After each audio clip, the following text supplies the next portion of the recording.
Everybody has one, including Mr. Peacock. And Rachel is out of town.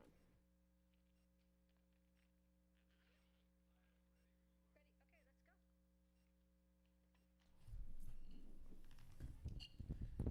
Okay, let's go. Good afternoon. Let me introduce the meeting first. I'm just making sure we're actually on. Are we actually on? Great. Sorry, Ron. That's okay. I was keeping an eye on him. Today is Tuesday, July the 10th, 2018. This is a work session for the Pickens County Board of County Commissioners. First item on our agenda is the Courthouse Project Accessibility and Security Access Update and Tour. Please introduce yourself for the public record. Mr. Ryan. Under Sheriff Ron Ryan, part of the steering committee, and I'll have everyone introduce themselves too, please. Rebecca Silva, architect with Anderson Hallis Architects. Tom Franklin, facility planner from the State Court Administrator's Office. And Susanna Reed, Pickens County Historic Preservation Officer. Thank you. All right, take it away. So we were here on June 12th and gave the board some of the preliminary schematic information, and this is a follow-up to some of the information that came out of that initial approval in the direction that this steering committee was headed. Part of that included what today's topic is, and that's access to the building. We came up with 6 alternatives, really, involving different sides of the courthouse. 2 on the west, 2 on the south, or 2 on the south. 3 on the south. 3 on the south. 2 on the west. 2 on the west, and 1 on the north side. So I think almost every schematic we're going to show is going to be oriented with Main Street or south to the bottom of your screen. So if we get turned around a little bit, if you think about Main Street just being at the bottom where that chair is, as you are looking at it, should get you oriented pretty quickly. So if we'll start on the first one. So we had a couple of important criteria that we were looking at as the steering committee approached this challenge to accessibility. These are listed here: the visual impact to the historic building, impact to the historic materials, the structure itself, and trying primarily to keep access as it was initially designed, which was the front of the courthouse, or that Main Street or south side. Minimizing impacts where we didn't want to damage or lose the aesthetics, and then sticking to codes and compliance as we went. So if we can, what I'd like to do is, as we go through these 6 alternatives, maybe go through them rather quick and not discuss all the pros and cons that will be in your handouts and on the screen. And then we'll go back and look in more details at those. So if there's some that you're more interested in, then we can focus on those ones and give you answers to those questions, and pay less attention to the ones you may not have as much interest in. If I can maybe reach and push a little as this comes here, I'm gonna. Thank you. Okay, the first 2 alternatives utilize that Main Street or south entrance. Their impacts are a little bit different, but there are impacts to the courthouse in a couple of different ways. And this involves lifts, whether interior or exterior, to the structure. So you remember some of the tapes from our tour. Alternative 1 involves a lift that's on the interior of the courthouse. So we will have to go through the structure at that point and then make changes on the interior.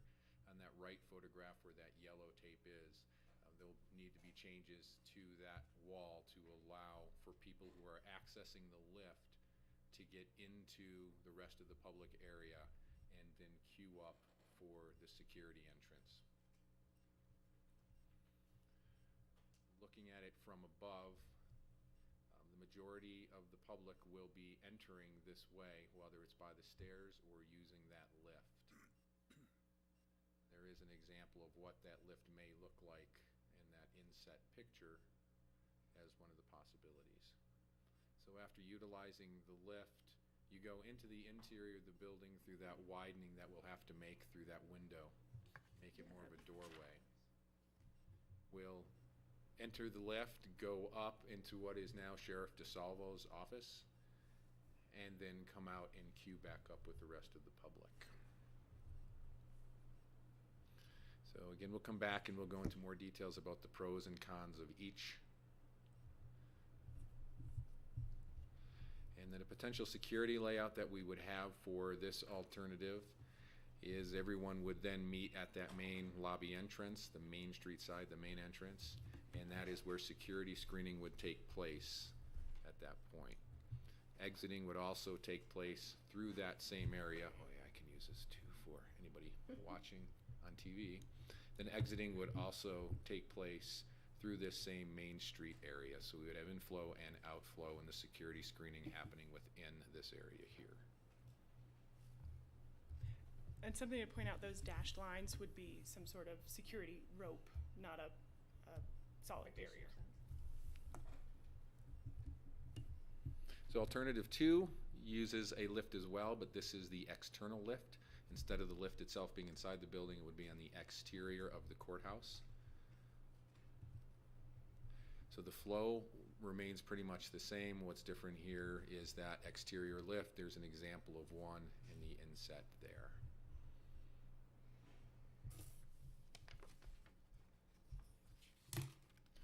The security or ingress and egress flow remains the same as the initial alternative.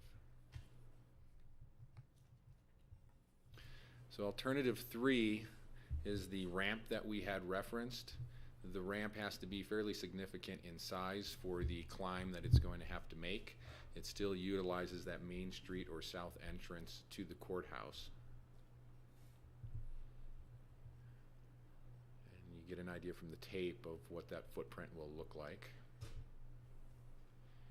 And then the traffic flow would be pretty much the same as the prior alternatives, utilizing the ramp instead of the lift, and then the security flow being the same.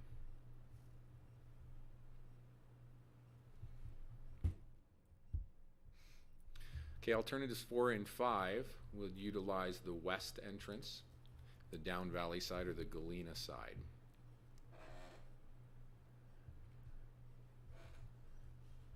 We still have some impact to the exterior structure if we're utilizing lifts, whether they're interior or exterior. And then there will be some changes to the interior walls to facilitate that traffic flow and security screening.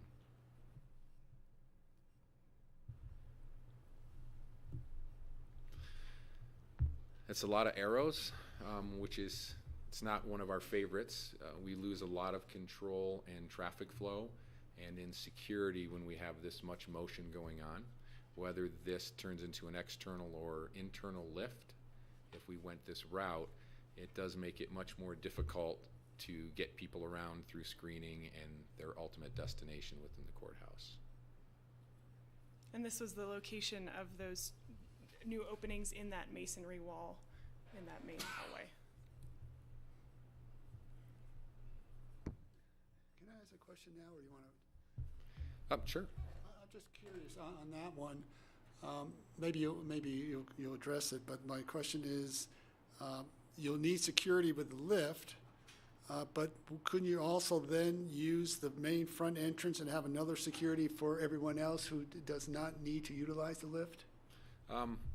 We might get into it a little bit more, but the quick answer is operationally that's very difficult to do and takes a lot more manpower.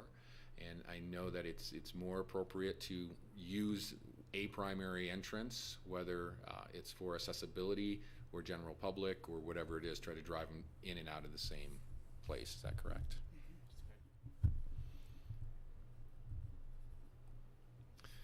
Okay, alternative 5 is the same thing, but the external lift. So we would again have that external structure, whether it looks like that or something similar, just on the west side, exterior of the courthouse. And then the same challenges with moving people around once they enter the courthouse.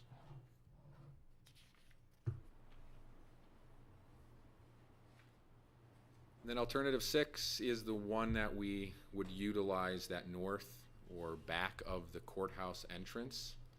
It currently has that covering over the top, and we would use that area sort of as an exterior queue up if we use this. And then traffic flow would be a little challenging here as well, a lot more limited in space, so it would require moving the non-stone wall that's on the interior in that hallway to make room for ingress and security screening. And this one, unfortunately, though, also allows us to use another door for exiting, which creates a lot of security challenges. So you would exit on the west side of the courthouse.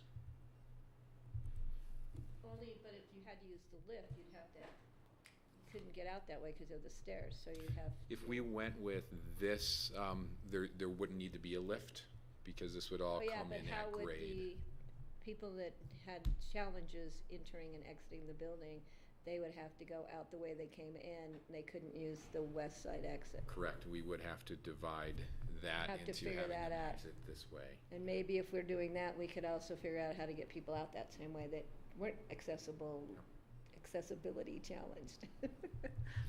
All right, we'll go back to the beginning, talk more detail about any of the specific alternatives that you saw. Is there any general questions right now you guys have of the steering committee?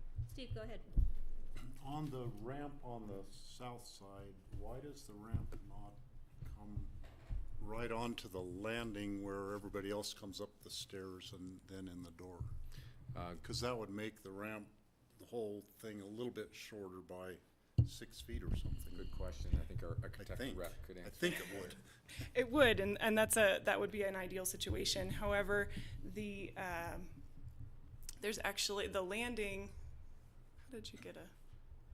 Oh, there we go. Okay, so our landing at the stair is located here, and from that landing, there's actually another step More up step up. into the main level. So in order to make this landing accessible, we would have to completely remove and rebuild that stair. Stairs and make them higher. They'd have to be wider as well. They'd have to be higher, and it would be a large modification to those stairs. Okay. I have a question. Thinking back in history, we used to have an exterior lift at this west side entrance for Tommy Isaac before we put the interior elevator in. Whatever happened with that, and how did he access once he came up the lift? I don't remember. Do you remember? I do. Yeah, he would. The lift was next to the stairs, and it brought him up to that stair level somehow. But there's a big stair wall Yeah, there. I don't know how they. I don't remember how. remember 'cause how he got over the structure still exists. Yeah, because I remember that was the exterior lift that we put in until we reconfigured the indoor elevator. Do you remember? That side of the stair railing, the stone railing, was cut away, so that piece was reconstructed. And I believe that it's still, that, he needed assistance to get over that last step into the building. Because, then there's that next lift Yeah. into the building. And then George, just a second, and then at some place I'd like to discuss the numbers again. I mean, who's really using which door to get in and out of the courthouse? So I think that's important, because if we're talking about maintaining the historic accessibility, what are people really using? Where are people coming and going from that building? Unfortunately, I have to leave in about 10 minutes, less than that, so. Have at some point? Could I just jump in and talk a little bit? George had it. George. No, go, let Suzanne go. I think kind of in approaching this project, I would like you to think about a couple things. One is, in the early discussions of the group, we really decided that one entrance was important, so that everyone who came and went from the building went through the same space. And why is that? For security purposes. Having just one terminal, where everyone went through the magnetometer and everyone exited under supervision, essentially. And as a result of that, obviously, that's kind of how we've gotten to here. So when you're thinking about this, we're thinking about which entrance are we selecting for everybody who's using the building. Excuse me, the front door, being the front door, is kind of a very important architectural historic concept, because the building was designed to signal the front door, essentially, and tell the public where you went in. You don't require a lot of extra signage and barriers that say, walk around the building to get in the back. which would happen with number 6. The other thing is that that main central space is really a key historic civic space in Aspen that we basically only have 1 or 2 others of, if that. So I think the fact that people would enter into that space and appreciate that arrival and that sense of civicness is important. The magnetometer and the conveyor belt, those are technologies that are probably going to be changing more quickly than wheelchair accessibility technologies. So who knows what the actual impacts of that going forward are going to be. I think because of the way the space is designed, it allows for that to happen in that lobby space, whereas some of the other options don't require a lot of more internal disruption. So I think that's something to consider. Let's see. I'm just going to run through my list here. I think the exterior lifts, if that's something that you're considering, are pretty substantial visual elements.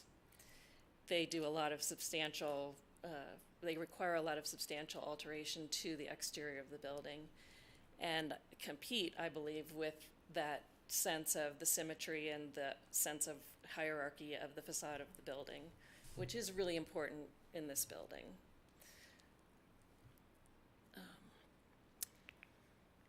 And then I think it's also important to recognize that we're not just talking about taking out windows.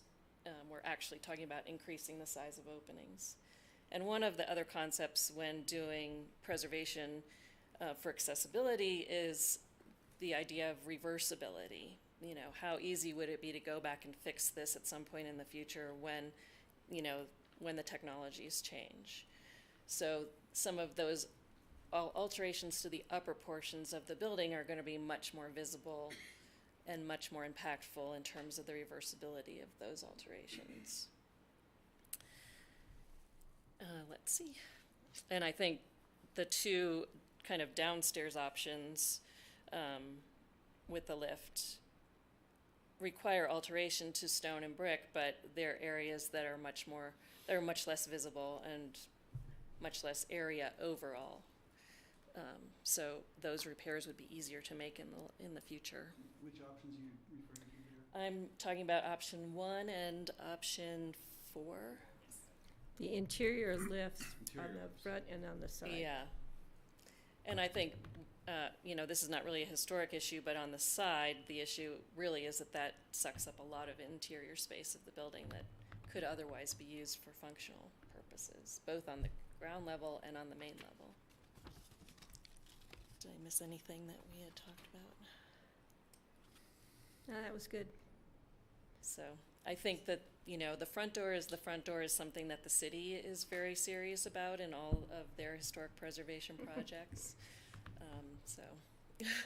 And I agree. I believe in preservation of the front door as the front door. That's why I'm not sure I want to put a lift and alter the exterior of that historic front, because people driving by or walking by who are not coming in the building see that amazing front face of that historic building, and I think that's really a quality we don't want to mess with potentially.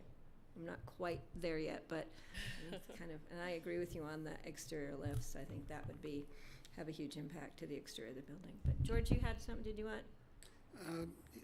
Thanks, Susanna. On that option number 1, I don't know if we talked about this earlier in June, but did we also look at moving that entrance to the east a few windows down, sort of like where Joey's office is? That is Joey's office Or there. the sheriff's, moving a little further away from the main entrance? Would that? I don't know we spoke specifically of it, but I know that when we start going in that direction, it impacts more of the interior, and the space is so limited to begin with all the tenants we're going to have. I think that might create a problem. Thank you. Thanks, everyone. Sorry. Thanks, Susanna. Yeah, okay, thanks. So that would also require a little bit more extended security area. Like Ron said, it would take up more interior space, but there's also stone walls that would need to be modified in order to accommodate that on the interior stone walls. That's a good thought, though, George. Steve, did you have something? Yeah, looking at any of the alternatives, I'm trying to think how many personnel would be required to run the screening equipment in the various options. So if we had everybody coming in the front of the south side of the building, what if someone exits, an employee exits out one of the other doors, which are more or less emergency exits, probably would ring an alarm or something, but potentially someone could open that door and let someone in the building who hadn't been screened.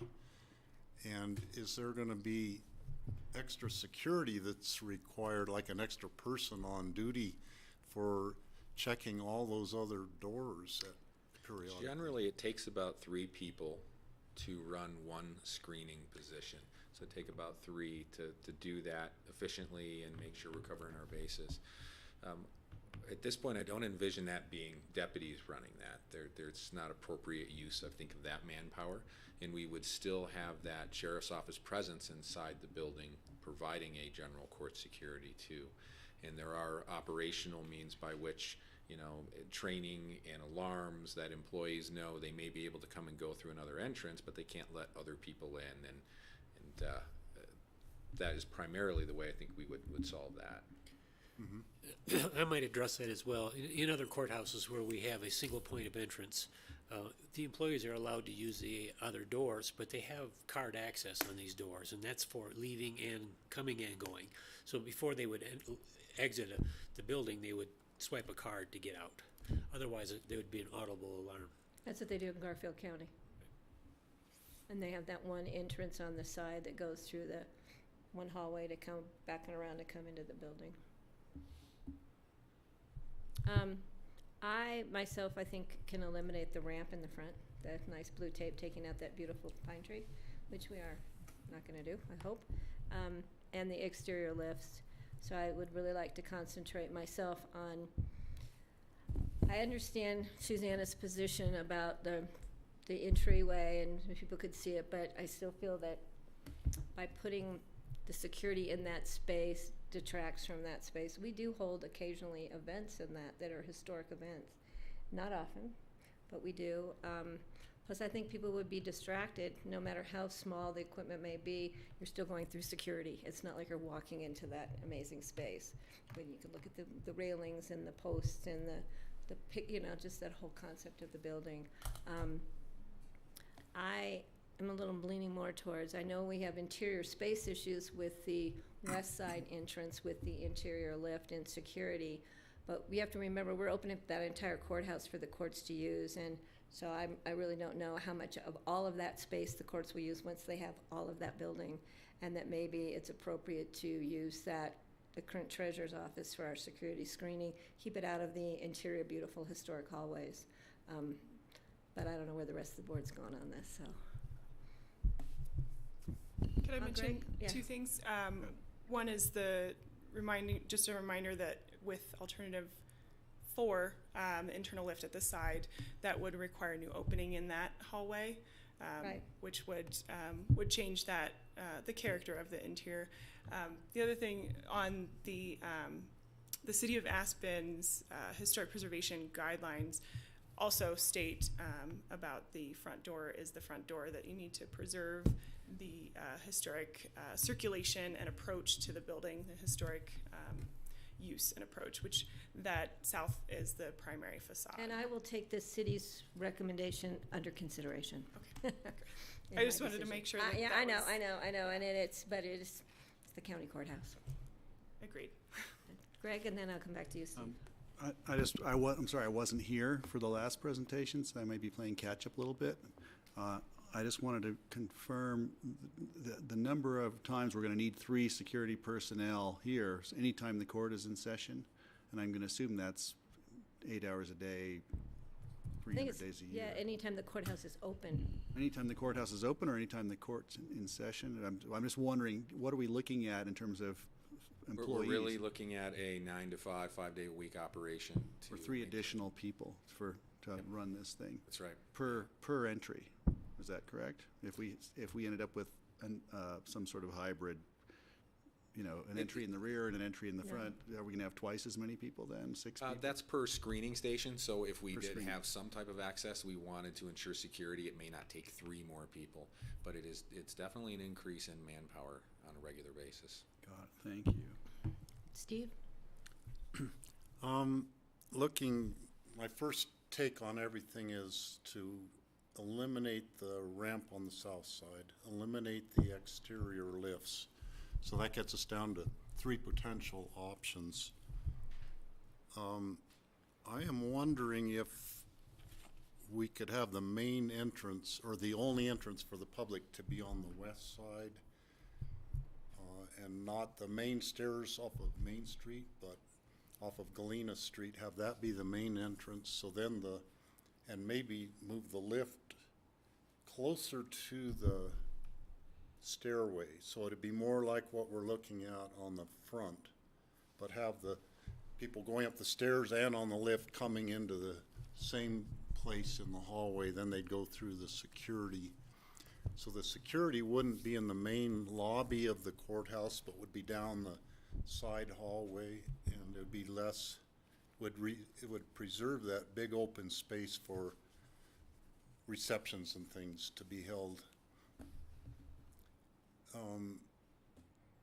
The other option would be, I would prefer if everybody went in through the north entrance and we didn't have to do all of the structural changes to the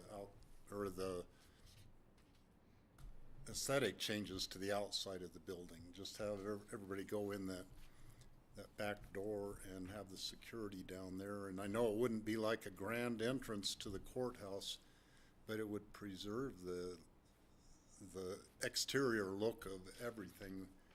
We wouldn't be changing anything there. And it would require a change of pattern for people to realize they need to go around to that side to go in. But anyhow, I would leave, at this point, I'd eliminate the 3 options and keep the other 3 as possibilities to look at,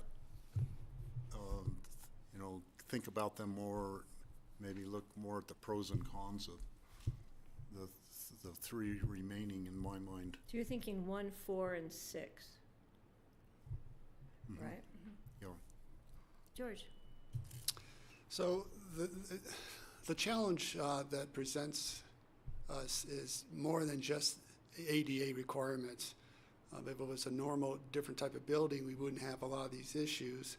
If the courts weren't in here, we wouldn't have this whole issue with security trying to address traffic flow and going through checkpoints, right? So that's what makes this so complicated, because as Patty noted in the past, we've had ADA access in and out of the building.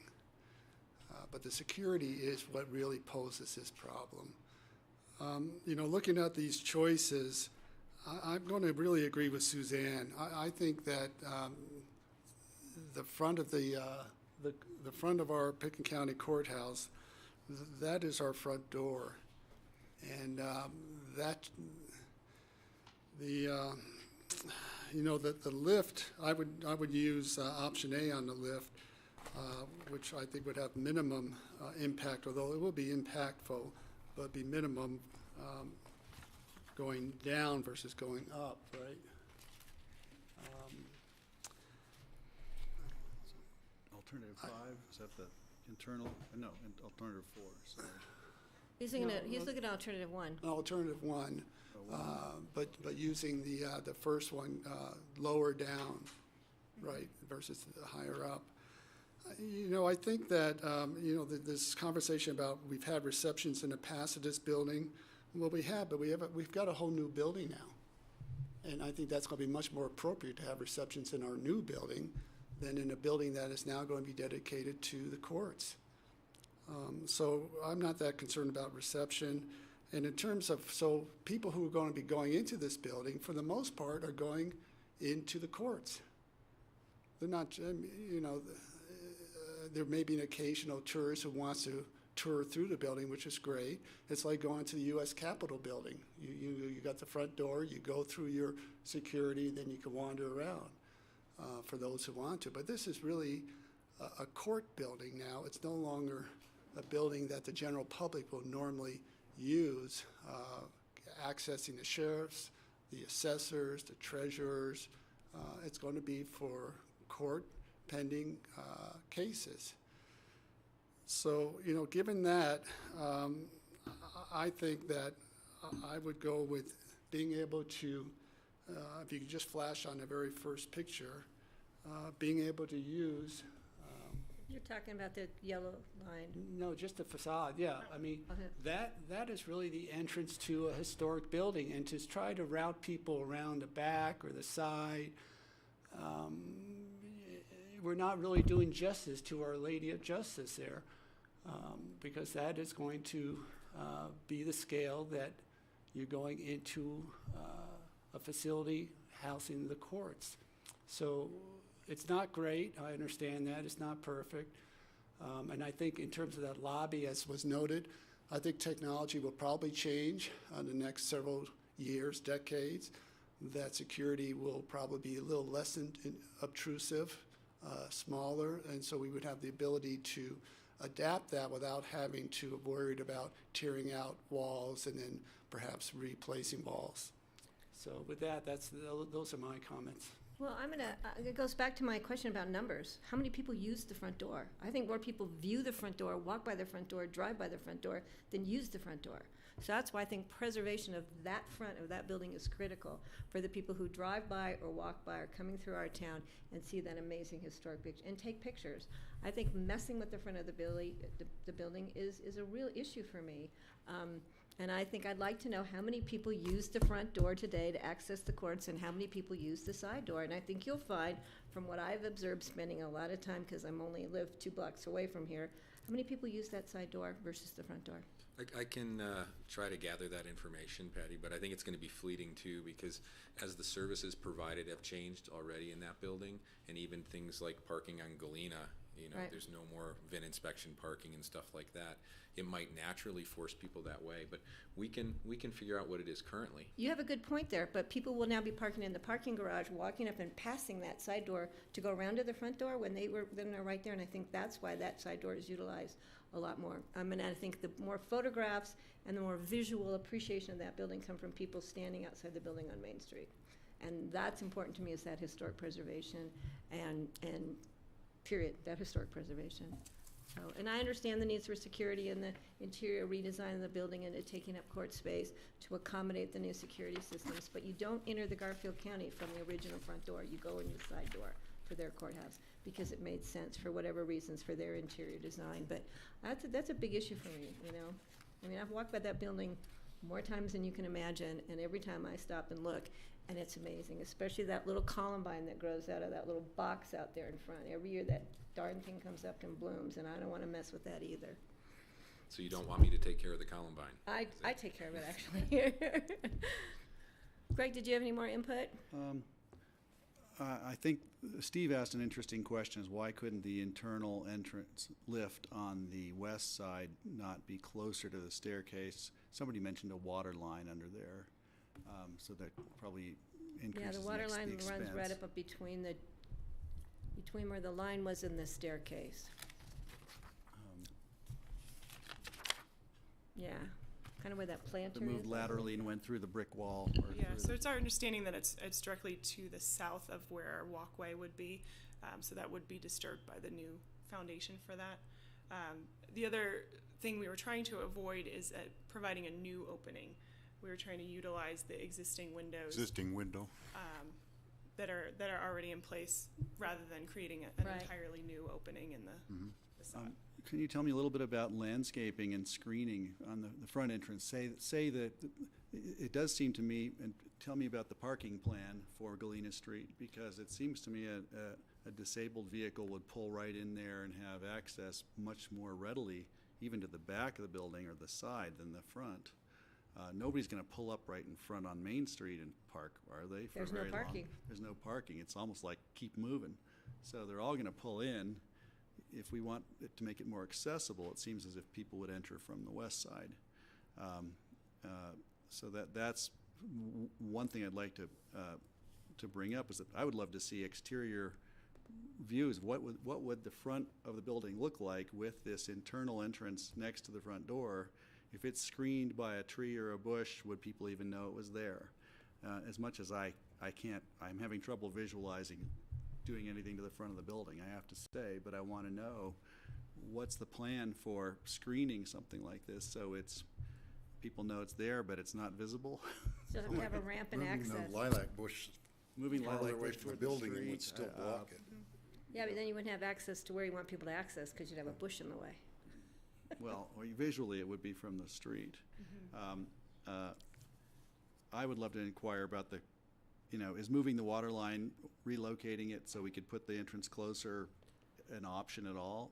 We'd have to cut some bricks out, but every entrance I see here is doing what I consider to be major demolition on the building, and it makes me nervous. So if it was tucked in closer to that west side door, I would certainly appreciate an option, but it'd be nice to know what it costs. I love the back door idea only because it's so unobtrusive for the rest of the building, but I'm not sure how practical. It doesn't sound like it's entirely practical. It would that require a second set of screeners or not? The back, downstairs back door, former jail. You'd have to have somebody monitoring the exit door, because you'd have people entering at the back door and exiting in another place, unless we reconfigured that so they were exiting the same place the disabled were exiting. Which is Yeah, a possibility. if we're going to allow people in their screening, we will need an equal number, 3 people at each of those. But if it's flow and they're coming in screening and then going out another one, that would not require 3 people for that exit. Got it. Steve has more. Ron, which door would the prisoners be being escorted in from the jail when they're coming in? Is it that main one, or is it more the one on the corner going into the patrol room? All of that would be open to what decisions you end up with on this. Right now, currently, it is planned so that they would come from the jail and come into this east side door. The old access to the PD and the Patrol room, yeah. the patrol room, Okay. down the little stairs under the, Yeah, and it keeps them separated from the public. It's easier to control, it's safer. they get their own door. Okay. So that leaves the main one still a possibility. We wouldn't want the prisoners and the public all going through the same door, obviously, so. No, we won't. We do Yeah. not want that. They get little pass cards. So, I think we are still interested in 1 and maybe 4 modifications and 6. We just would like more information as to the impacts, the cost, the feasibility of security, the flow pattern of coming ingress and egress to the building. So we've eliminated 2, and we're doing 4 and good. 6. 4 and 6 would be probably most interesting one. It'd be nice to know just what will this actually look like? What can we do so it's not so obvious? Color choices, size, screening, kind of need that anywhere we do anything.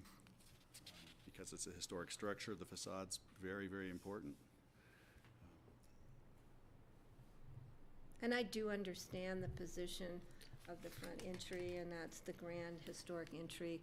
But, access from Main Street has definitely changed for that front entrance because there is no parking, there's no stopping, and again, it's the public view plane of the building. And I would really like to see that kept as it is. I mean, it's a great building. I don't disagree with you, but just so you're not swayed by one or the other, I mean, it sounds like you need more information, but at this point, I'm still going with the garden level with option 1. Okay, I kept that on the table. Yeah. And looking, I could live with option 1, especially if we had vegetative screening farther, move the bush farther away from the building or something to the effect that you wouldn't be able to see it that much from the outside. And the fact the Because bush is gonna be I think gone. that takes up less square footage actually of the, usable office space. The alternatives on the west side really eat up a lot of square footage in there to fit it all in there. Yeah, I think that's a valid point. How much square footage is the court gonna need out of that entire building? I mean, we're vacating a lot of square footage in there. And we hear the statistics on caseload, and the caseload statistics are not increasing in our jurisdiction. For the most part, in our district, in the judicial district, they are increasing in Garfield County and Rio Blanco. So I think we have to keep that into consideration. We hope that trend doesn't change, but, we need to be bringing that into the discussion too, is if we're sucking up interior square footage, how much square footage there's a lot of square footage left in that building when we're out. Yeah, and I'd like to kind of go over that. And Yeah. what we're not really looking at in this presentation is right now, the current proposed plan for the floor plan for the court Okay. space. And that entrance, the place that would get disrupted by putting that to I'm calling it the west, but is that the right direction? Is what we were calling the clerk's office. And what's gonna be nice about your new courthouse is all the services that we're gonna be able to bring into this courthouse, like self-help centers and public access spaces that we don't have currently. And those are all kind of laying out in that very area because it's the first level that people Right, right. access. So we're chopping into that. That's not to say we couldn't find other spaces to do the same thing, but it Right. would be kind of good for you to see that floor plan and how we envisioned it being used. Yeah, and we understand those, we definitely understand the extended needs of the court system, but, but we have so much we can work with, so we need to kind of look at the whole picture. And I agree with you, it'd be great to see that sketch plan or whatever. Sure. And John? Patty, I think the stats that you're referencing might be criminal cases. I think we also need to take the civil cases into consideration, which I do think are a significant amount of the caseload that's handled. Pitkin County is remarkably different than the rest of the state. In many That's why I was ways, we're remarkably different. You have Take one great pride in You have that. one probation officer where Otero County has the same population, they have 12. That's huge. Question about alternative one. That's a good point. Is there any way the entrance can actually ramp down to the entrance? Is there any way that could happen so we're doing less damage to the header would probably still have to go, but maybe not the window so much? Or the lintel or the mantle just under the window? I'm just wondering if it dropped down 3 feet, would it make a difference? So we could look at that. Currently, trying to get my pointer. I don't think that we could get down far enough To get under to the- keep this header, but we are planning to keep this belt course here of stone, so that would remain. We could look at ramping down even further. But that but- header's gonna have to go. I think in order to get below that header, we would have to have about another 60-foot ramp. To go that far, that's what, 4 feet probably? Yeah. We Right. love that ramp. Well, I I'd, don't love the ramp. I'd love to look at the option of recessing it as much as possible without, within reason, I suppose.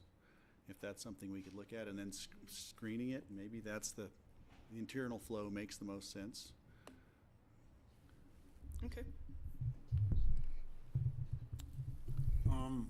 One other option would be to have a system for if someone, an ADA person, needs to come in the north entrance, they would ring a doorbell or something. A deputy would go down and escort them up to the first floor to the security. So the main public would just go up the stairs off of Main Street and through the security. If someone needed to come in the back door, then there'd be a way to notify that somebody would have to go down and then escort them up. So it wouldn't be a separate security screening area, but they would have to be escorted over to the, I don't know if you could do that and Security. have them not go through something before they got interior of the building and in the elevator. Yeah, we actually did talk about that a little bit when we were discussing it as the committee. And a couple of things that come up are the security challenges, and how secure a facility it's gonna be if we do that. And then also the concept of not having separate entrances for people who need assistance and accessibility, and trying to drive it all to the same place was pretty important. That would actually be a concern with ADA. They have a phrase technically infeasible, and you have to provide accessible entry at your main public entry unless it's technically infeasible, which I'm not sure that we could. An equality thing. It is. It's not unheard of. We do have courthouses that have that very scenario, but we try not to do that. It concerns me that we're willing to do a lot of damage to the facade of the building. When does it become technically infeasible, or you know, where do we draw the line? If other courthouses are doing it, I wouldn't mind exploring that option. It's doesn't seem fair to everybody, but I guess justice and life aren't always fair to everyone. It's a definite gray area.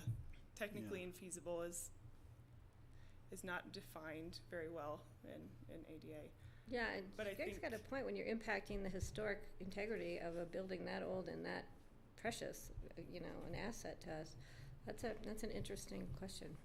Do we have, maybe Ron, when you're doing this research, have an idea, even looking at other courthouses around the state, similar size populations perhaps, the number of ADA, can you get that information, number of ADA assisted Certainly. that are going in and out? Tom might know that off the top of his head, but it's certainly info we could get. It's in my file case somewhere. So we'll find that out.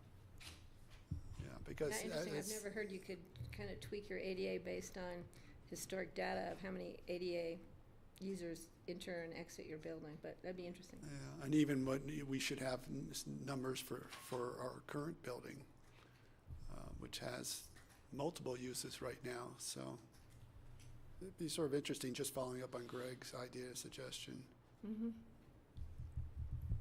I think So that- did we give you enough information?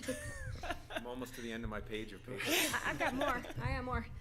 The fact that we eliminated two, we're moving right along, the two exterior lifts. So I think we just need some more information, and this board does like to be fully informed before we make decisions, and this is a real critical one for us, I think, for many reasons. Anything else, George? No. Okay, we're good? Thank you, and thanks for coming up to visit us.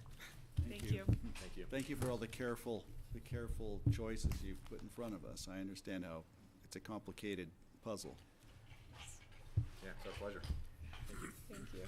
So we are running just a wee bit early, which is good, and I don't see Brian Pettit here yet.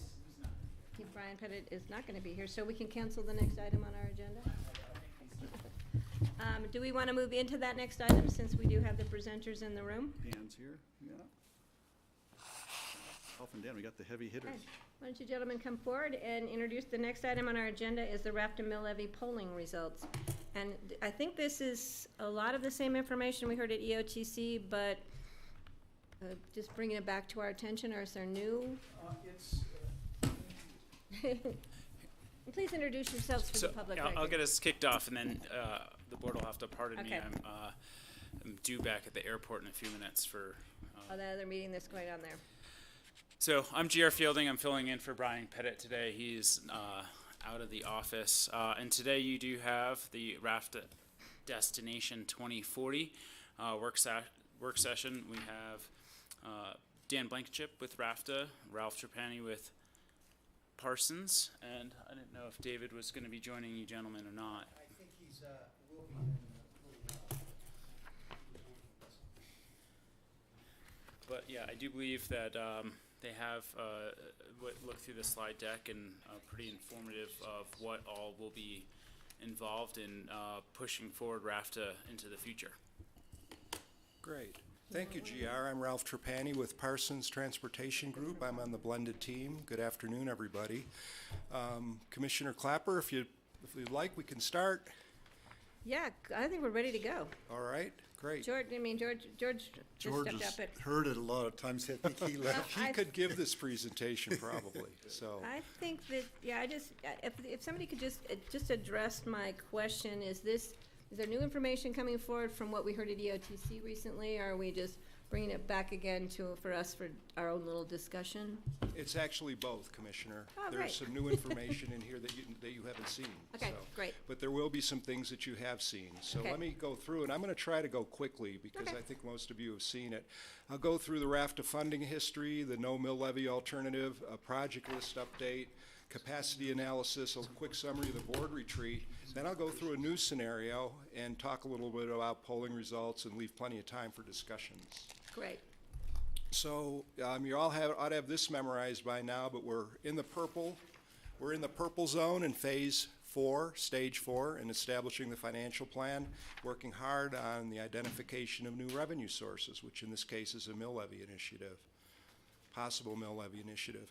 Just a little bit of history of RAFTA. In 2000, RAFTA was formed. Member jurisdictions came in at varying rates of sales tax. In 2004, a region-wide 0.2 of a sales tax increase was approved by voters, and we got our good friends in Newcastle into RAFTA. In 2008, the 0.4% sales tax increase was approved for BRT. And then in 2008 also, it was noted by RAFTA that that tax was intended to keep RAFTA fit for about 12 years. And it's been about 12 years. It'll be 2020 here in a year and a half. So one of the things that we hear as we're going around doing outreach both to elected officials and the public was, what is a scenario if there's no mill levy? Basically, if you keep the current bus service and don't make any cuts, you end up with an immediate yearly deficit and a negative fund balance, and that's starting in about 8 or 9 years. The needs would have to be reduced to maintain the surplus and the positive fund balance that the RAFTA board likes to maintain, and it would also give little or no ability to leverage additional state and funds through matching. So if any discretionary money came in that was competitive, there'd be no money to match. The service cuts would be dramatic, in the 20 to 24% range, depending on how you look at it for hours or mileage. And the services that get cut are, at least the first pass that RAFTA made, are highlighted. And again, what is really impressive to me in a negative sense is the amount of late evening rides that are going to have to be cut in a no mill levy scenario. Similar situation for Up Valley. A lot of the midday and late night rides, morning rides would have to be postponed or reduced. So again, that's just to give everybody a feel for what a no mill levy scenario looks like. Let's talk about some mill levy scenarios. This ought to be all familiar to you folks. We had 3 categories: one for the environment, one for reducing congestion, improving mobility, and then one for sustainability and safety. Those are our 3 buckets that we put our projects into. Costs have been updated, and the projects are now all renumbered. And I know you've seen this map, but this has been really well received, this brochure with all the keys, and you can see a pretty impressive scatter of projects around the region. And there it is. Again, you can take a look anywhere and kind of see which of the 3 buckets the project's in, where it's located, and so on. I won't spend much time here. To move the project ahead, specifically for the retreat, we did a financial capacity analysis. Now, this is different than the modeling that RAFTA's other sub-consultant is doing. This is more of a high-level analysis to make comparisons between project scenarios. It helps us understand project timing, and it's the starting point for doing the more detailed financial planning model. For the board retreat back in May, we did 4 scenarios: a status quo with battery electric buses, a sustainable growth Destination 2040 stakeholder recommendations, and an all-in, which includes circulator buses and the other recommended projects. We determined a project list for each scenario and then worked and identified what mill levy you needed for each scenario based on cash flow, bonding, interest, and inflation. So all 3 of the higher scenarios include the service improvements, and these are important: 30-minute valley service, additional weekend service for the BRT in the off seasons, service to tie Newcastle in with Glenwood for 30-minute service on the Grand Hogback, expanding the service in Glenwood, both the local and the BRT, and of course, better transit service connections to Snowmass. And again, I'd like to note that the 2 mills status quo scenario includes bus replacement, but at 2 mills you can't get these service increases. And you can see the other scenarios that the board evaluated in May do include all those service increases that were very important to the ridership of RAFTA that we've talked to. This is what the project list looks like. We've passed this out before. It's a pretty busy slide, but you can kind of see how we build up. At 2 mills, we kind of get cut off right there at bike share expansion.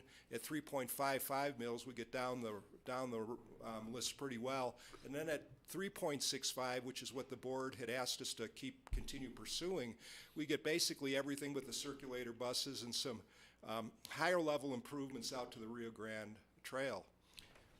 Ralph, could you elaborate on the Rio Grande, or the Rio Grande connectivity? Well, there's actually 2 projects for the Rio Grande in here. I have trouble finding the first project, but we did end up breaking it into 2 separate projects. And Dan, can you help me with this? You've got the great novel there. I do recall that one of the projects that was eliminated was a soft surface trail through an area. And I'm gonna give. No, I don't have that. I think David's got it. So can we circle back with that? Yeah, can we come back? Sure, okay. I think it's a lot of additional grade separated crossings along the trail.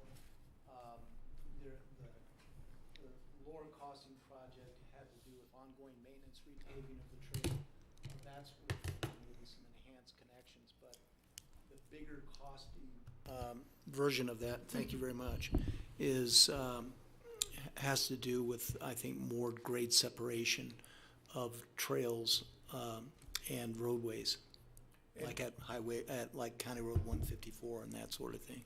And Greg, you can see at the top of the list, there is trail maintenance and improvements preserved. Right. And we'll give us a minute here and we'll try to explain the difference. But if you don't mind, Thank I'll you. keep going. Keep going, great.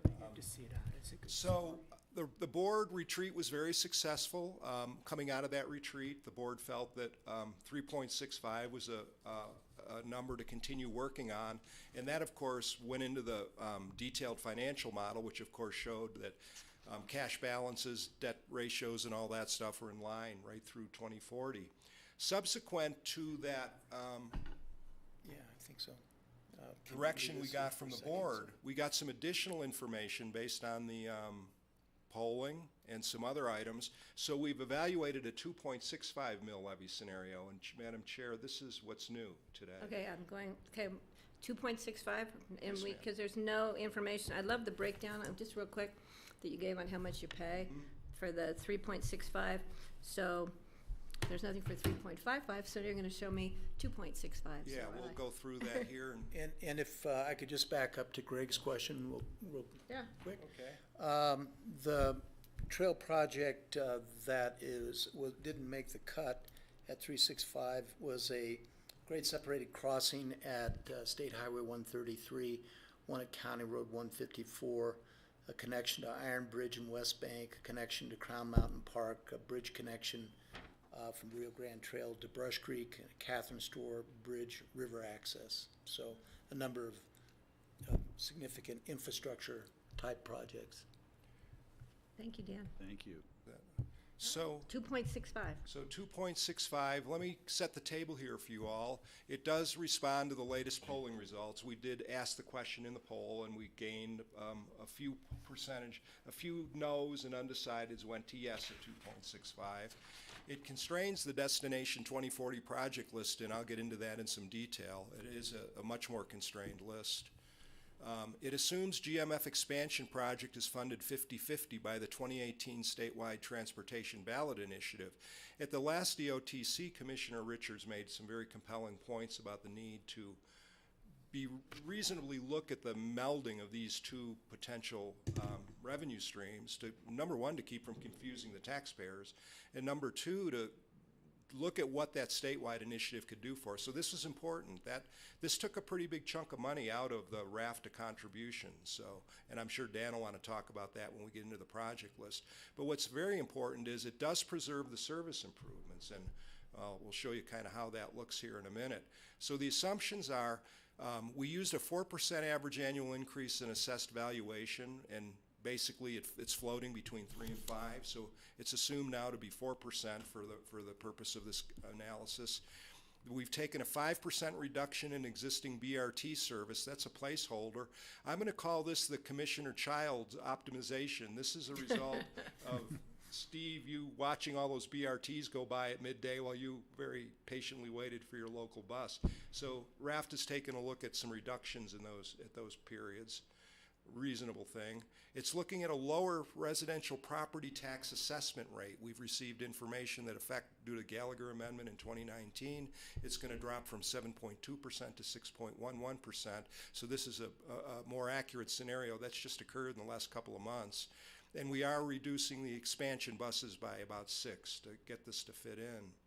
So here's what the project list looks like. Again, this is hard to see on the board, but it was passed out to you all. And you can kind of see what 1 mil gets you here. We don't have a real good name for this 2.65 analysis. We could call it phased implementation, perhaps. But you can see we do preserve the service increases, but that 1 mil requires several projects to be dropped, and you can see what the planning team looked at for dropping projects. A lot of park and ride expansion is gone. Some of the Upper Valley parking management studies are pulled out. I think one of the biggest influence here is pulling out some of the Aspen maintenance facility expansions.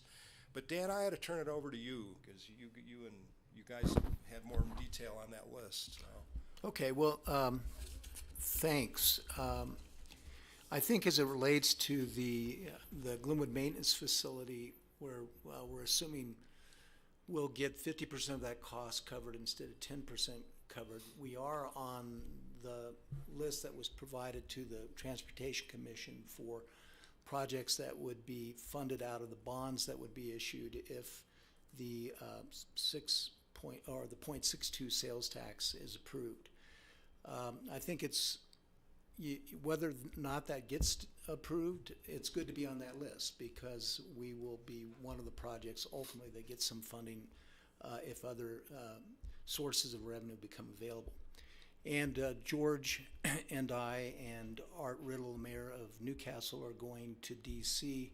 on Sunday, and we're going to be meeting with people from the Department of Transportation, Federal Transit Administration, to try to generate some support for our build grant application that we're submitting that's going to actually request about $22 million in funding for the Glenwood maintenance facility. So we're going to work it, and we're going to try to get as much funding as we can from other sources, and we thought it was advisable for us to maybe have a different assumption about how much local funds would be required to build that. So we went from a 10% local share, or grant share, excuse me, to a 50%. As it relates to the service reductions, we're assuming as a placeholder about a 5% reduction in BRT service. However, we can maybe spread those cuts over everything, all of the regional services, and possibly some of the service improvements that we've talked about as well, so that the net impact on any one given service would be lower. We took a look at I'm going to have to clear my throat here, excuse me. Hopefully that helped. We took a look at our assumption about office space and employee housing in Carbondale. I think we had about $20 million in the budget for that. And we cut that in half. We feel like that's a reasonable number to start out with for housing and for office space. We can certainly try to get other funding to supplement the local share. We had in our trail program some funding that for some connections that we felt would potentially be funded by some of the entities that would be wanting to connect with the trail in the future. So we pulled some of those costs out and were able to kind of shrink down the amount that we were going to need for trail maintenance going forward. Then we looked at things like the Carbondale BRT station parking expansion. We may get some pushback when we go to Carbondale tonight. We'll show them a different list with that in it, and we'll pull out some of these. I'm just kidding. We show everybody. Don't forget, you're on Grassroots TV here, Dan. I know, and hopefully we have an audience that has a sense of humor. I'm sure we do. We felt that we could pull that out. We have expanded that lot, and while it is nearing capacity in the wintertime now, during the spring and fall, it still has some room. Aspen Junction, we have kind of I'm not going to call them bandit parking ride lots. I think Ralph was instrumental in letting us get those put in. Maybe 20 or 25 people parked there now. Felt like that wasn't as high a priority as some of the other things that are on the list. Newcastle, we just finished a park and ride lot for them, and there's a significant amount of available capacity there now, so we pulled that. And we checked with Mayor Riddle from Newcastle, and he thought that would be okay. His priority is the service from Glenwood Springs to Newcastle, those kinds of improvements. The Upper Valley Parking Management System study was about a $300,000 cost. We assumed we might be able to pursue some grants and find some partners to make that work. Then the BRT enhancements of Brush Creek Intercept lot, that involved paving about 500 spaces in addition to the 200 paved spaces we have now and the other 200 that are going to get paved as a result of this FLAP grant that Pickens County received. So we figured that would be something we could pursue, but maybe with some other grant funding and do it more incrementally. And then microtransit accommodations at BRT stations, that was not a big number, and we figured that we could probably find a way to do that without including it in the plan. Aspen Maintenance Facility expansion, additional indoor bus storage. We, I think 2 years ago, completed the recommissioning of the Aspen Maintenance Facility, and we created some additional indoor bus storage, and we're able to park most of the buses that we have now inside. As we look down the road, we believe that most of our expansion is going to occur at our Glenwood Maintenance Facility, which is why it's one of the higher priorities on this list. And so we figured that we could pull that off, and most likely it'll either not be needed, or if it is, we'll come back and try to address that in the future when we make a better case for doing it. And then employee expansion of employee housing and Carbondale office space. That was something that was in addition to the housing and office space that was already in the plan, kind of as a first phase.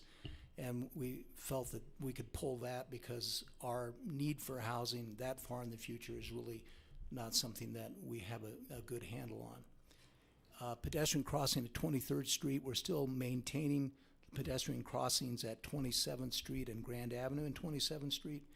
And we feel like getting one of those at our major BRT station in Glenwood Springs would be a major accomplishment. And 23rd Street, while there are some conflicts with traffic turning off of Grand Avenue onto 23rd and the trail where it crosses, we don't think that that's as high a priority, and we needed to kind of try to balance out some of these cuts, and Glenwood had quite a few projects on the list.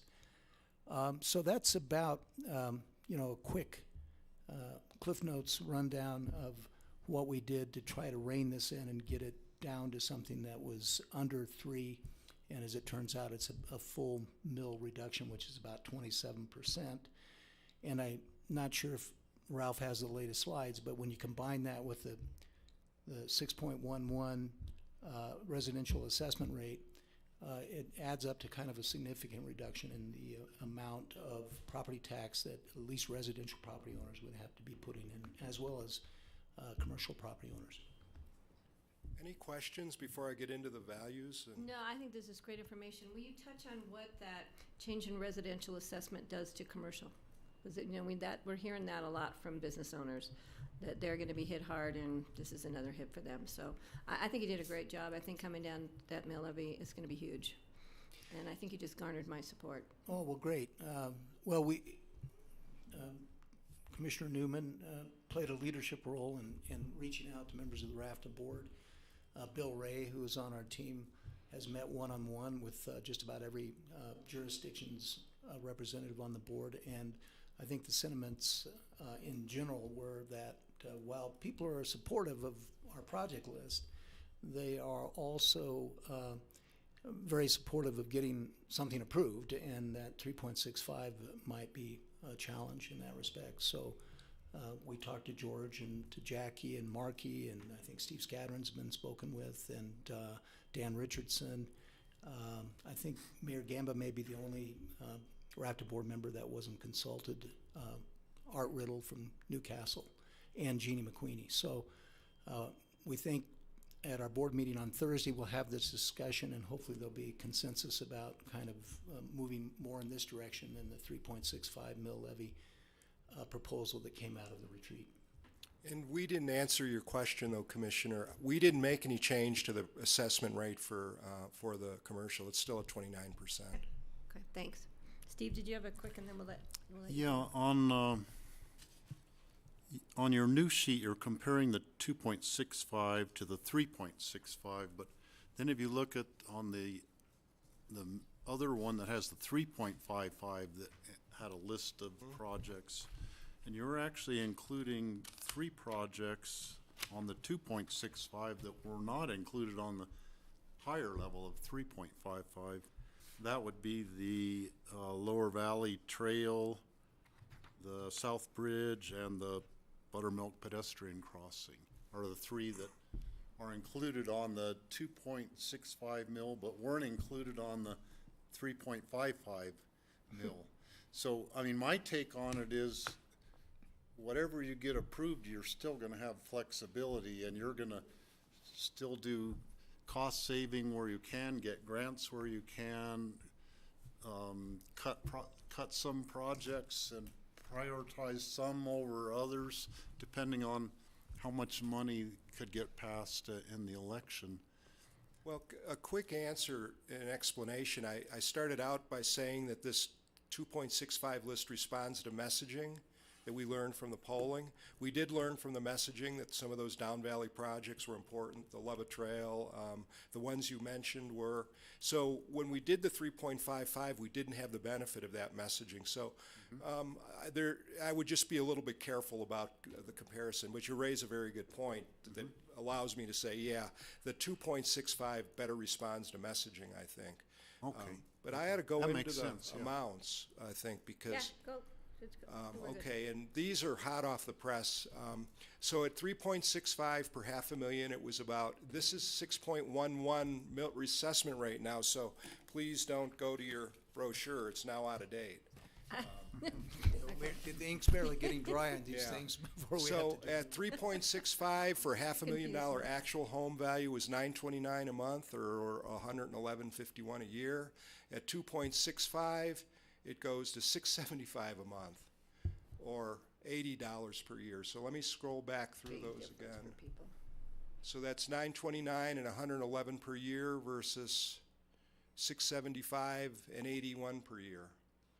So like it doesn't seem like much, but that's not my decision. Let me go to commercial. Again, we had to stick with the assessment rate of 29%. At the 365, we're at $88.21 a month, or $1,058 a year. That didn't change from the brochure because we didn't change the assessment rate. This drops to $64 a month, which is about $22 a month difference for the commercial, and drops to $768 a month. Per year, sorry. And that number was wrong about a half an hour ago, but thanks to Mike Yang, I got it right. So You know, I just have to say, I think dropping the number for residential under 100 and dropping it for commercial under 1,000 is going to make a big difference to voters. Annual, let me just check the numbers here. So that's $111.51 a year versus 80 something. $80.95 a year. Okay. And we're going to try to clean this presentation up. We got some questions up in Snowmass yesterday, and we thought we'd be more responsive today if we made some changes, and this has been kind of done on the fly. Last but not least, let me go through the, here's the 3.65 mil levy breakdown that you've seen before, and many thanks to Michael Yang and Jason White for doing this morning on the fly, and that's what it looks like at 2.65. So, for example, Pitkin County at 2.65 is at a tick over $1.7 million annual. It's about a tick over 2.3. So it's about $500,000 or closer to 600,000 difference. And these are fresh off the press. And I think they're both assuming the 6.11. Yes, assessment rate so if for you- residential. Right, If right. you do compare these to what we've passed out before, they're not gonna match, which is causing a lot of confusion in my brain, but hopefully it'll be okay for you guys. But, again, this will be added to the board, presentation, because it's not in the current packet. So with that, I just quickly go through the polling. I think we talked about this at the EOTC. It was conducted after Memorial Day. Recheck support and messaging. We had about 20 questions. We were shooting for 400 responses. We got 305. There was very little movement in attitudes since our last poll in January, which isn't surprising. There's been a limited amount of outreach. Voters remain positive about RAFTA services, concerned about congestion, focused on protecting the environment. Less than half the voters say they're familiar, and less than 20% are very familiar. And I don't know how those 20% could have been very familiar. There's really only been a few articles written. So the voters at the beginning of the poll were pretty split, 44 yes, 43 no. But it was modified from our last poll because it did include the big numbers for bonding at 100 million and the overall total, which was a little over 200 million. The strongest supporters are younger, male, Democratic, RAFTA users, and in Pitkin County, the detractors tend to be older, women, Republican, non-RAFTA users, and Down Valley people. After messaging, the support for the ballot, and this is at 3.65, goes to a 51% majority. And the soft people, the people whose minds could be changed, are young GOP, older independent men, and older Democrats. Of the 9% of the voters who were no or unsure, another 9% who were no or unsure would say yes to the 2.6 mil change. So that was tested as part of the polling. And the top messages continue to be bus electrification, more transit options, the trails, and of course keeping fares down for seniors. And we presented that before. RAFTA grades were 79% graded A and B back in January, 74%. That's really very close. Everybody's really happy with RAFTA. And this shows a breakdown of how the initial total came out to about 44%. And then after we went through the messaging and so on, it jumped to 51%. And we had presented this also.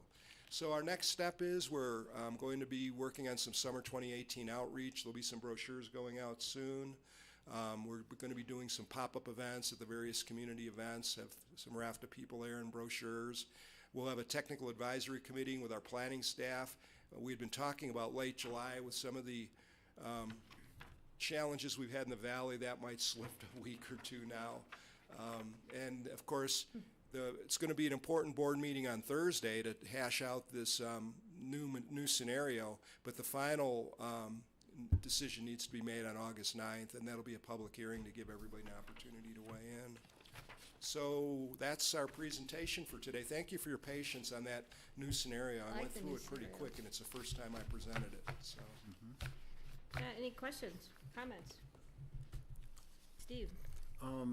Just to verify, the 2.65 mil is predicated on that RAFTA will be able to get so much money if this new state tax passes, and so much is given for local and for, I can't think of the word, alternative. Transit versus road. Yeah, transit kind of things, bikeways, that sort of thing. Is that correct? Well, the assumption that we're making is instead of assuming 10% of the cost of the Glenwood Maintenance Facility would be funded by grants, we've kind of increased that to 50%. One reason is that we're on the list of projects that would receive funding if that 0.62 statewide transportation sales tax passes. And that's pretty much a sure thing that would happen. And the other reason is that we're pursuing grants like the Build Grant, where we'd actually get more than 50%. We would conceivably get about 80% of the funding or 70% of the funding through that, and any other program that comes along. So, we'll do our best to pay for it with grant funding, and I don't think that's too big of a stretch to assume that we can make that happen. So basically, you're looking at the same project, but you're thinking we can get the money from somewhere else besides our local tax increase. Well, I think what we're thinking is that we have opportunities to do so, and that we will be very aggressive in trying to secure funding to make up that other 50%. Okay. Great. And you can see the fine print at the bottom. It's just kind of, you can tell where a project was reduced and grant share was increased, and that's the GMF and a few others, and I think GMF only. And then the others were reduced again on the basis that Dan assumed, and that is that there would be some funding coming in. But that's an assumption. That those projects aren't on an official list at this point, although they've all been turned into CDOT last fall, actually. So We just updated the list this past week. David Johnson sent him in a list which had many of these projects on it, that there are so many different potential pots available from the 6.2% sales tax, or excuse me, the 0.62% sales tax, that there is some possibility that we might actually find some of these projects like pedestrian crossings and park and rides getting on the highway list of projects, and for those projects there's no local match required. Wow. And so while that's not a foregone conclusion that will happen, I don't know if you all know Danny Katz from COPERD. He's one of the advocacy groups that has been lobbying to get more funding from the sales tax dedicated to transit projects. And they feel like there's a little bit of an imbalance there, and they're doing everything they can to move some transit projects onto the highway projects list.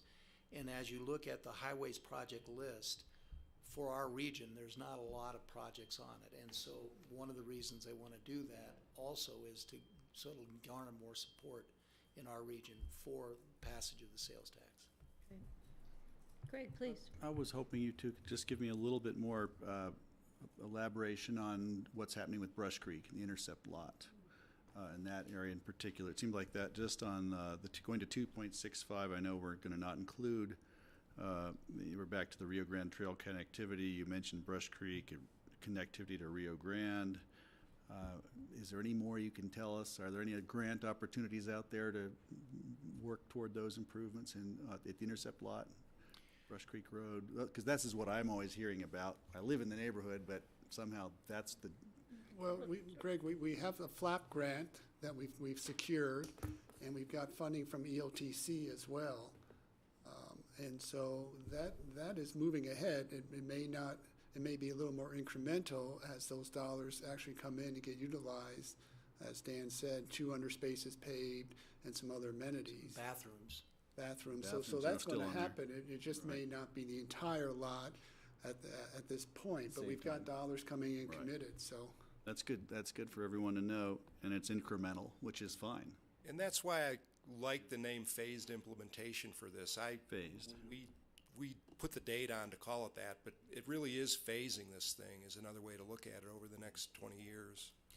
And we're looking at this kind of like CDOT's State Transportation Implementation Plan. They've got a constrained plan for which they have funding that's been forecasted, and then they have an unconstrained plan. So some of these projects are still on the list. They've just dropped down the unconstrained plan. And something may come along that fits one of those projects in terms of a grant better than things that are on this list. And so we always have the opportunity of kind of mixing and matching and picking and choosing, and we may still be able to get some of those done. Great. I think that's important for people to know, so that they're not losing something they may have been attached to in such a big way. It's just the phasing, that the time frame might change. They're still on the list. And there is one project I ought to point out. The Buttermilk Ped Crossing is still on this list. It's not fully funded, though, and we got into a long conversation, as you would expect, in Snowmass last night about that. But the funding level on that was, I believe, assumed at $500,000, wasn't it? Right. Kind of a funding that would be used for local match or to help leverage some additional funding from any number of CDOT grant sources.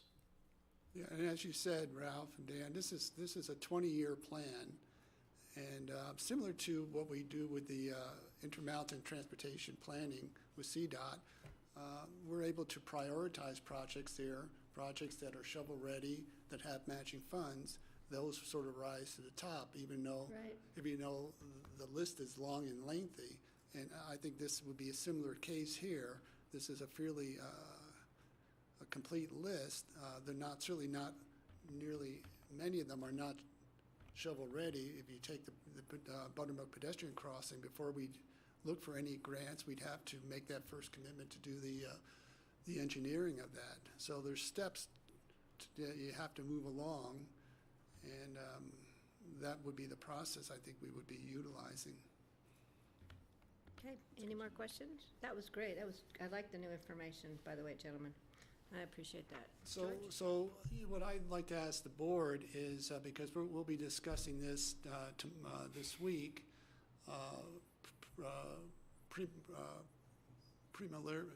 preliminary, but just to get a sense and sense in terms of what's that word they use when it can go both ways when you're spelling sense and sense. Does it make sense to look at this new mill levy, given the polling results and the ability to perhaps pass this, and is the board supportive of this, so I can tell my RAFTA board? Yeah, as I said, I think you've kind of swayed me because I was uncomfortable. 51% in a poll, you know, you drop off how many percents? It's pretty close. And to try and put something forward is expensive and time-consuming. So I'd rather put something with more tendency to be approved and supported by the voters.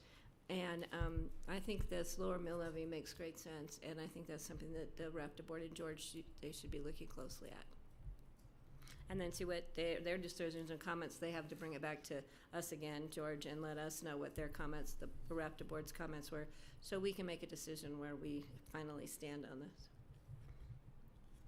Yeah, I think this will resonate well with the voters too. If you could, in the messaging, point out that you were going to ask for more, but then you were able to whittle it down to a lower request, still do almost all the projects that were going to be done. And I think the voters will appreciate that and really will get the message. Thanks, Steve. Greg? Agreed. I agree with what everyone has said. I think it's great. It encourages me that we're not throwing something out that's critical that we're going to regret missing. You seem to have taken a very prudent approach, and we've managed to knock a mill levy off the measure, and I think that's remarkable. Thank you. Thank you, Greg. Thanks guys. We appreciate it. Thanks for coming up. Thank you. Thank you all for the attention. And Dan, thanks for RAFTA support for the fire. I know there were a lot of RAFTA buses bringing people from the shelter in Carbondale up to Basalt, and also taking people down to lift up in Rifle for clothing supplies. And I really appreciate that. That was really part of this huge community effort. Well, our thanks are with the firefighters, Yeah. and our sympathies are with the people that've been displaced. Yeah, and lost I'll their tell you, the homes. other big thing was the efforts by Holy Cross Excel and Division of Parks and Wildlife really helped to keep that power line intact for us. It's amazing. That was huge. It was amazing, yeah. So Thank you. thank you, gentlemen, for coming up. All right, next item on our agenda is a citizen board interview, and I see that Barbara Reed is here with us. She's applying for the Citizen Grant Review Committee. That's great. So Barbara, if you want to come on up to the front table and to the mic.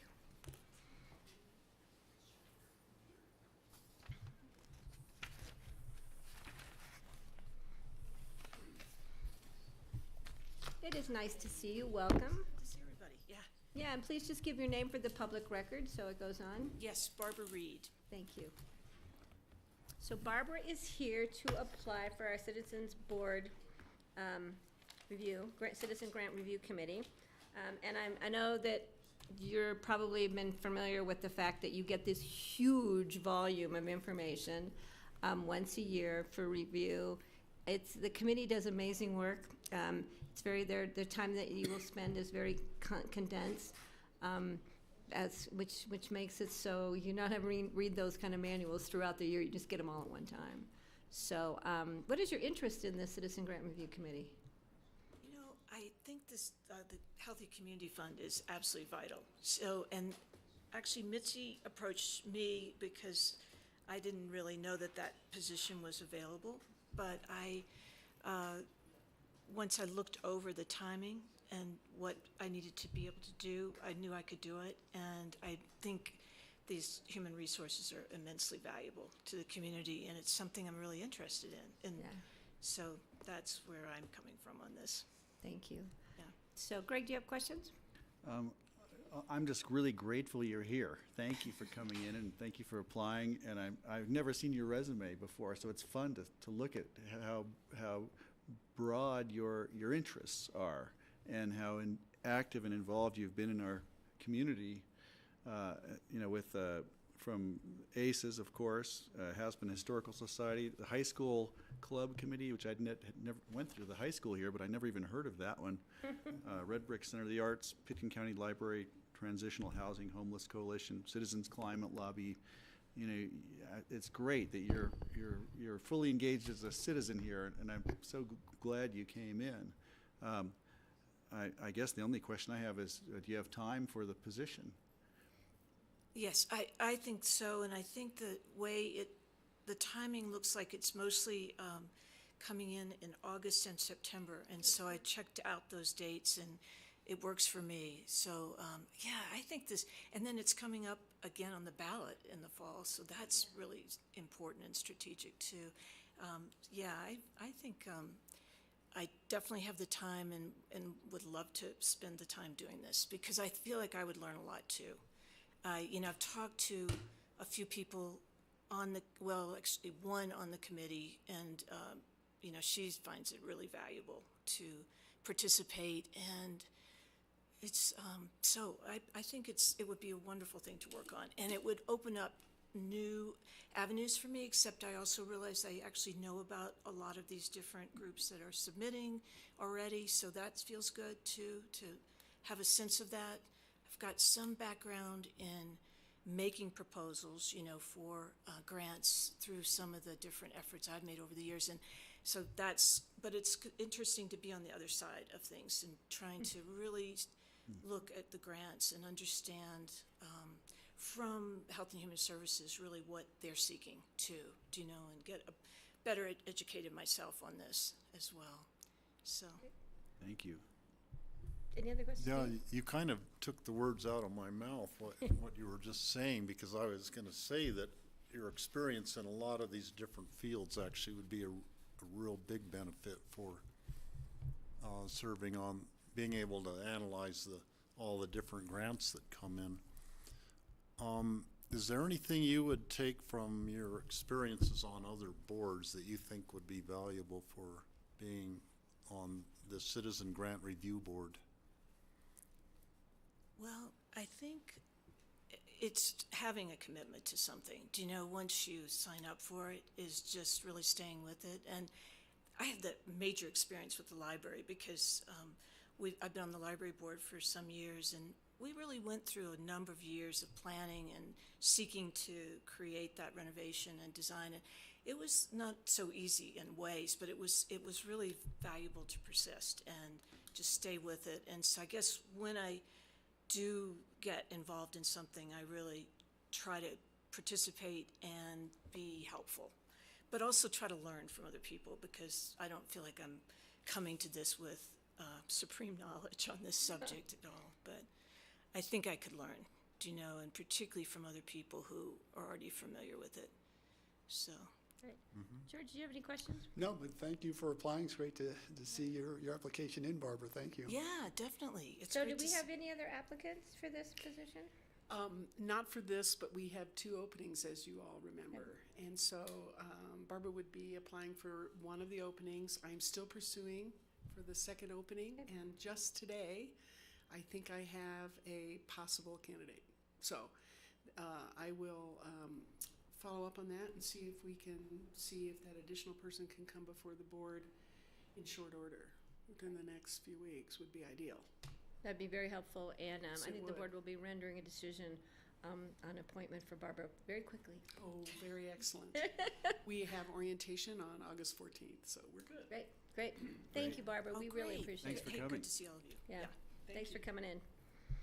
So following up on that, we have another citizen board interview, and I want the public to know how much we appreciate people applying for our very diverse citizen volunteer boards. The Board of Commissioners really appreciates the local involvement and the commitment the people in the community make. So our next applicant is Carson Schmitz. He's applying for the APCHA board. Please come forward and introduce yourself to the public. Hello, I'm Carson Schmitz, and I'm here for the application for the APCHA board. And you're applying for the joint That is position, correct. is that right? Yes. Phyllis? So we don't have anybody here from APCHA to help us through this, so, and then you get to go be interviewed by the city, so you get double whammy here, And so. it's today, it's this afternoon, so. Oh, perfect, yeah. perfect. So, what is your interest in the APCHA board? So my interest in the APCHA board primarily comes from, well, a couple of things. One, so I just completed the Roaring Fork Leadership, and it's going through that, just kind of identified that civic involvement was something that I'd not participated a lot in. I've been involved with a lot of nonprofits that I have personal interest in, but not so much at the civic level. So, APCHA and the Housing Authority, obviously the program, I mean, without it, I wouldn't be here today. I mean, I literally wouldn't be sitting here. And so I think it's an incredible program that I think I can bring some talents to that might help the program just to continue to grow and be robust and continue on. I think it's been in place for 35 years, and I think it's sort of passing the baton to the next. I've been here 13 years. I'm married with a 1-year-old son. So I moved here in 2005 as a single guy, met my wife. Now I've got a family, and I plan to raise my kids. And for me, for my wife and I, it's really important that our kids be in the Aspen School District. And without APCHA, that's not possible. Great, thank you. And you have time with a 1-year-old to be participating in I on do. the board? Okay. I do. Other questions? Steve, please. Yeah, thanks so much for applying. Of course. The Housing Board is one of our group of unsung heroes, really, who do a lot for the community and have an important role to play. Based on your experience working for the bank, I don't know if you're doing anything with housing, but certainly you have a sense for financial management and business management and that sort of thing. So how do you think that could help you as being a member of the APCHA board? Sure. Well, I think most of the projects in this town have some real estate or some housing component to them. So obviously we participate in a lot of those and have a lot of knowledge there. But specifically, I think I think right now the board is working on the trade down policy and figuring out how to work that. How do you do that, and how do you pay for that, and how does that all work? And so I think you've got to find a way to do it to where it's an incentive for people to create some movement within the system, and you have to pay for it. And so I think my experience would assist with that. Mm-hmm. Great. Okay. What type of housing do you personally live in? Are you in some of the affordable housing now, or do you have private market housing? Or I'm in quasi. I'm in free market housing. I'm in Martha Madsen. Her place over okay. on Hopkins? I'm over on Hopkins. Excellent. So I've trying to get into APCHA, and yesterday we got second on our 22nd bid. So we're trying. Hang in there. Yeah. Okay. George? Thanks for applying. Sure. I don't know how familiar you are with what the board does on APCHA, if you are familiar or not, but what do you see are some of the challenges in the next few years with APCHA, with the board, in terms of their role in regards to housing? I mean, I think the big challenges facing APCHA right now, touched on it, the trade down, the growth within the system. Clearly we have more demand than we have supply. So it's how do you create that movement while at the same time, I hope to raise my kids here and have grandkids and be here and for 40 years, and then I retire. And, I certainly don't want to spend 40 years and then, hey, thanks, get out. I mean, that's sort of not my goal. So obviously that's a huge challenge for APCHA. I think right now, and one of the sort of initial conversations I had with Mike was I'd sort of identified maybe a loophole within the system that some people that actually beat us out on a house had used to sort of shelter some assets. And so, I think there's some efficiencies there that could be tightened up so that people can't just blatantly abuse the system. So I think those are sort of the two top things that come to mind. Great, thanks. Yeah. Craig? I'd love to talk to you more about a lot of these things. I was just thinking for theoretical scenarios. I've been thinking about, if more housing was built in town, often the issue might come down to parking. There's no parking, but there may be a place to build something. What's your take on that? Do you think there's a generation that could handle living in a place that didn't have a parking space, or only had one instead of two? The questions like that will probably come up, and I'm not sure how deep you'll be getting into that. But. Right. Well, I mean, I think the city has done a great job. I mean, and the county as well with RAFTA, and they've made it to where, you don't necessarily need a car between the free bikes and all the buses and the downtowner and all the different resources. It's not necessarily. I guess it would be an option, and that would be a choice that people would have to make. Of, hey, this place doesn't come with a car. How bad do you want to live here? Right. Yeah. And by experience, what we found is when the city has tried to do car-free housing, they ended up trying to figure out where to put a parking lot eventually. So I think probably people would rather go without cars than without dogs. Yeah. In this town. Yeah. Right. Hey, that's a really good point, George. Yeah, Steve, and then Yeah, a question for Mike. Do you want to come up? on up. come Sorry, to we the mic? started a little early. You're the only mic. You came right on time, and we appreciate that. So, Mike, this position is for the joint alternate position, and we already have, joint director. We already have a joint alternate person who is filling that. So would you anticipate that, now is John Ward, is he interested in the regular position also? I'm sure he would. What do you anticipate? How are we going to fill these seats? We've had this conversation before. I've had this conversation with my board before, and I think it is appropriate for, say, the existing alternate to move up into the joint position, and that we just backfill that the alternate position, and then we move as vacancies come up that. Those alternates be considered or get first priority for a vacant board seat. It just seems to me to make more sense that way, and to handle it that way, and That's just what move we them do up. generally, too. And then any new position, and then we always will be filling the either a joint alternate, assuming that board person wants to move up into an official voting member. Yeah, and Carson, just so you know, it would be my understanding too, having been the alternate on county planning and zoning many years ago, chances of you're getting to vote at the meetings with the quorum issue, you're generally considered a regular member. They get really tied down. So being an alternate, it's just like you're sitting at the same table. So that's correct. Yeah, you would be sitting at the same table, participating in the dialogue and the discussions with the board.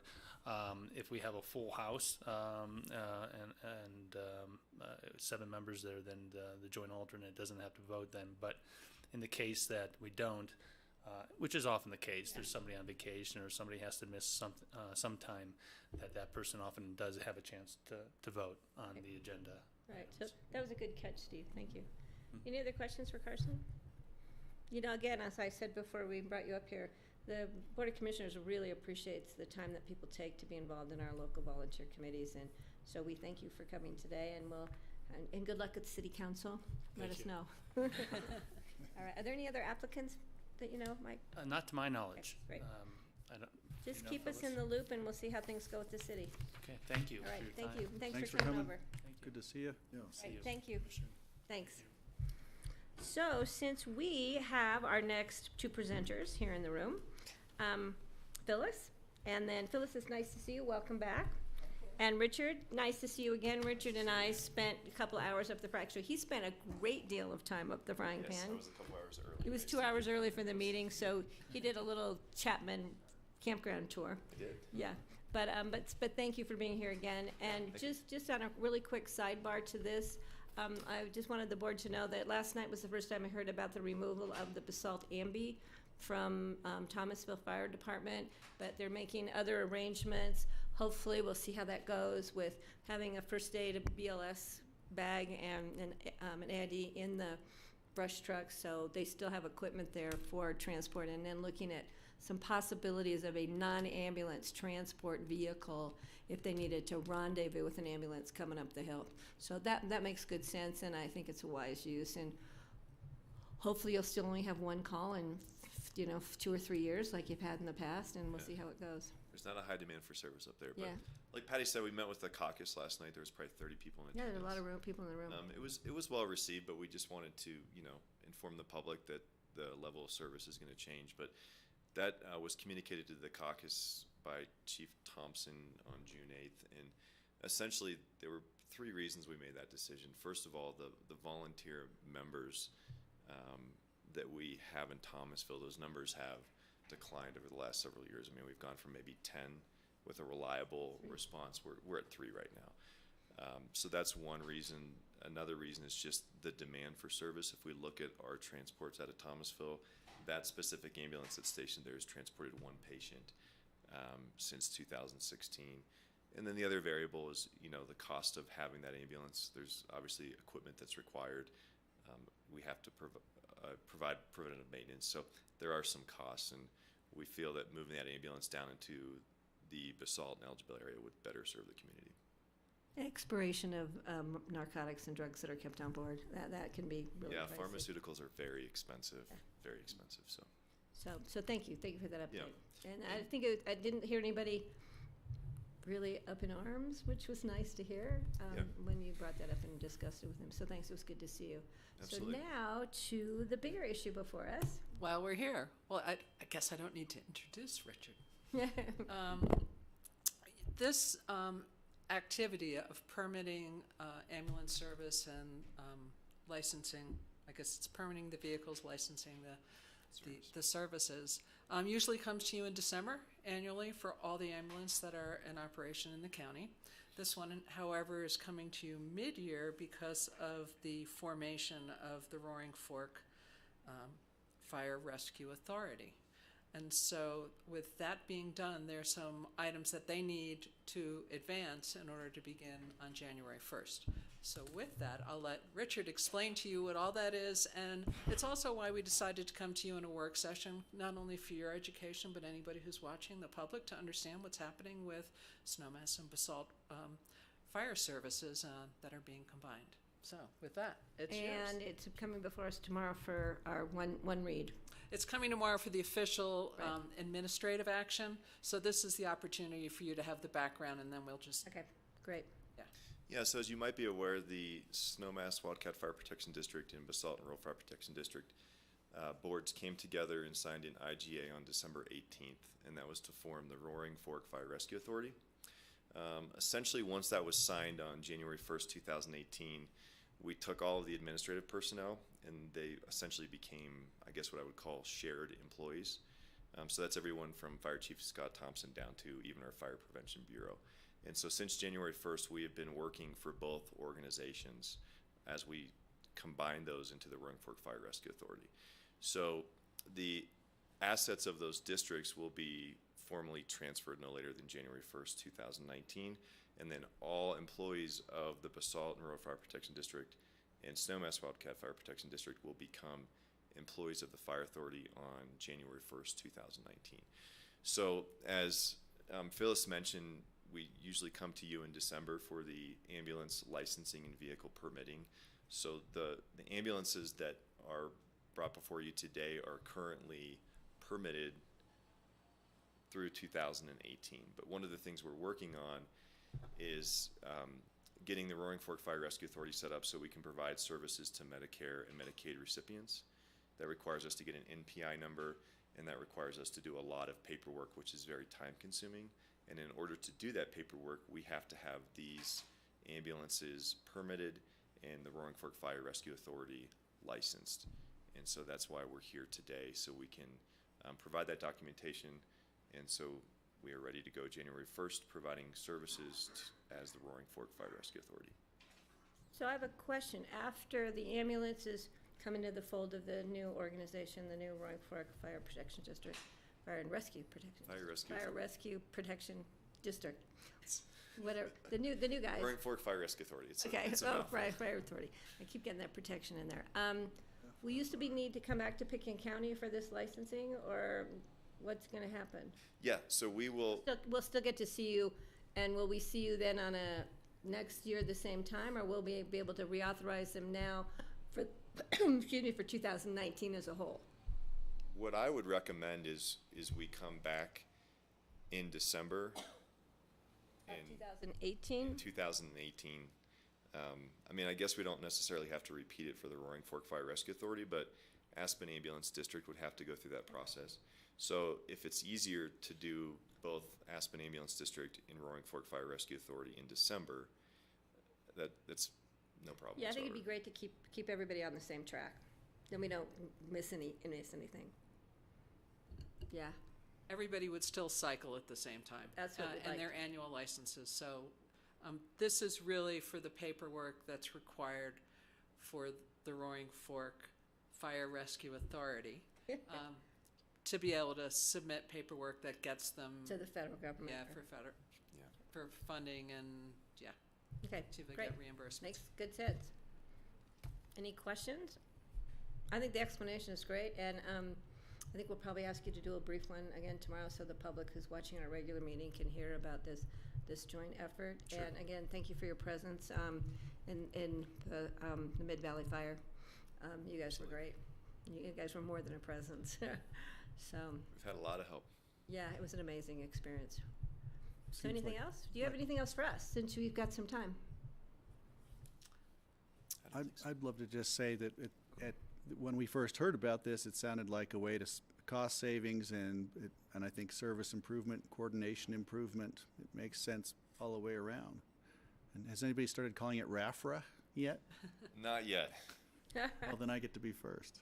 Yeah, and I'll tell you what, it also took the brave soul of Scott Thompson to want to take on the issues. I mean, Snowmass was in a position where they needed leadership again, and the fit was there, and Scott had already been working them on other projects. So, and again, I have to point out to the public that it was my father-in-law who started the Snowmass Wildcat Fire Protection District, whatever we're called. So I think he'd be happy to see that this is becoming a joint effort.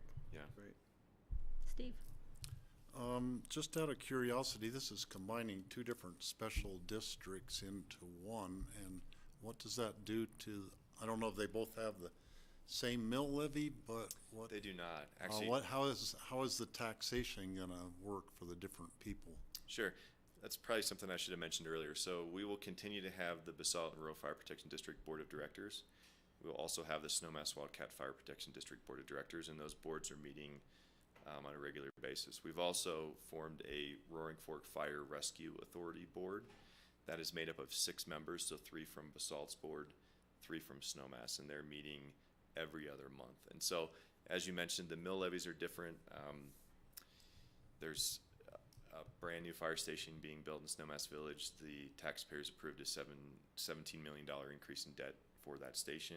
Back in November of 2015, the Basalt taxpayers approved a $3.9 million increase in debt for the remodel of the downtown Basalt station and acquiring additional fire apparatus. So different debts, different mill levies, but there will still be 2 district boards and then a fire authority board made up of a total of 6 people, 3 from each. Okay. So until such time in the future, further down the line, when those debts are paid off and no new debts are incurred in individual districts, it could be possible that you go to the voters again and create one broad district, which would make life easier, I think, for a lot. But that can always be a possibility somewhere down the Yeah, line. I think that's a ways down the road, but for Yeah. now, the taxpayers in those districts will continue to pay the same Right. property Okay. tax. And the ambulances that we're talking about the permits for today, would they still retain like the Snowmass Wildcat Fire Protection Ambulance and Basalt That's a great ambulance? question. But then they could answer calls in anywhere in the 2 districts? Yeah. So currently, these ambulances have the graphics and the name of the fire district they belong to. After January 1st, though, they will be labeled as Roaring Fork Fire Rescue Authority. So one of the things that we're working through is a new logo and all of the fun things that come along with that. What color our truck's going to be? But yeah. So after January 1st, 2019, these are shared assets of the fire authority. So the ambulances today that are in Basalt could very easily be in Snowmass Village to provide services. So really, we're not going to say this is a Basalt ambulance, this is a Snowmass ambulance. These are assets of the fire authority, and we will assign them to best serve the public. Okay. Any other questions? George? Do you anticipate down the road somehow, I mean, what's the liaison you have now, or will have with the Aspen ambulance district? Because you now, so you've merged Basalt with Snowmass. Aspen is still out on its own, but I'm sure there's, how are you coordinating, similar as it's always been, the coordination and communications between the different ambulance districts?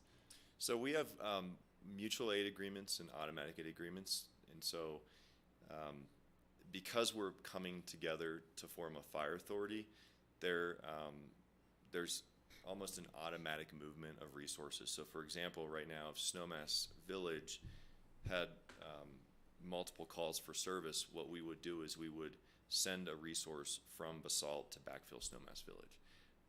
But with that being said, we still are providing automatic aid and mutual aid to Aspen Ambulance District, and at times we are still relying on their Just to back you up. their assistance as well.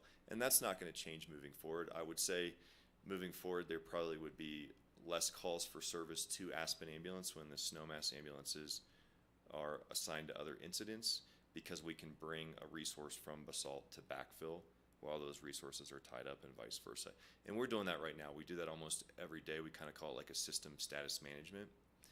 It's based on call volume, and as you know, we've been very busy with the fire, and there's a lot of things that have been going on. So we've been every day evaluating the needs and moving resources as we see fit. But in terms of the mutual aid and automatic aid that is not only provided to Aspen Ambulance District, but also Aspen Fire Protection District, that will continue. There will be a very positive relationship like there always has been.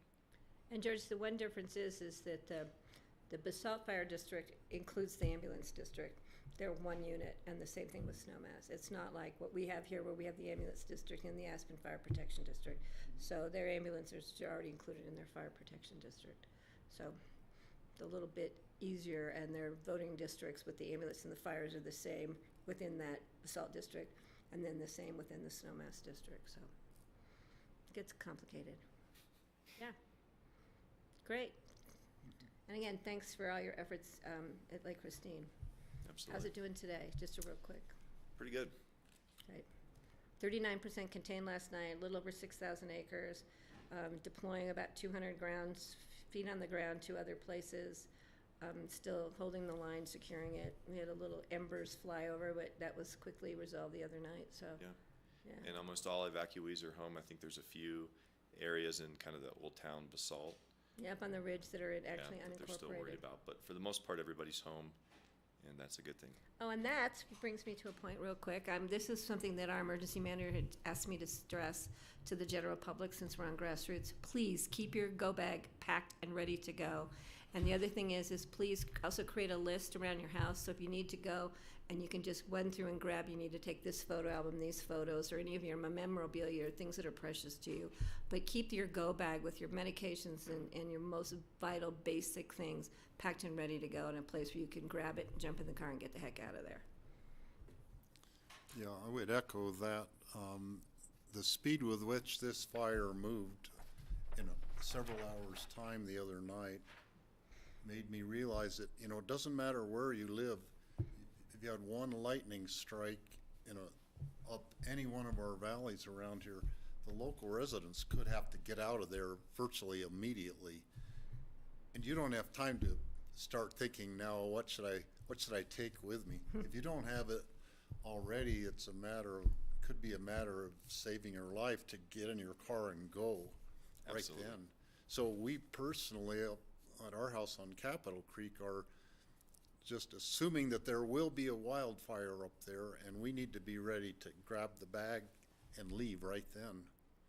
And we're also working on continuing making the house, around the house, more defensible for a fire. Yeah, defensible space is very important. Yeah. And they showed that up on Missouri Heights. There were the houses up there that the firemen were commenting on, that the protection area gave them some room to breathe a little bit in most of those houses up there. Yeah, Greg. I was going to say, this is an opportunity to keep spreading the message. I'm sure you're spreading about fire mitigation, as our fire department and our emergency coordinator has been.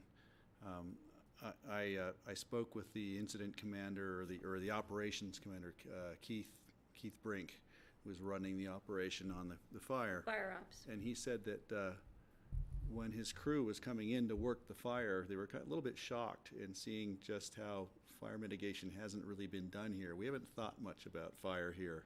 And he said, this is such an opportunity for people to understand that we should take it more seriously than we have been. And I know you've probably been working hard, and we're all evangelists for fire mitigation. Ooh, lightning strike But right now there. we really have some examples to show people. And so I'm thinking we're going to be working toward trying to get our more crowded, dense, tree neighborhoods to start paying more attention to this.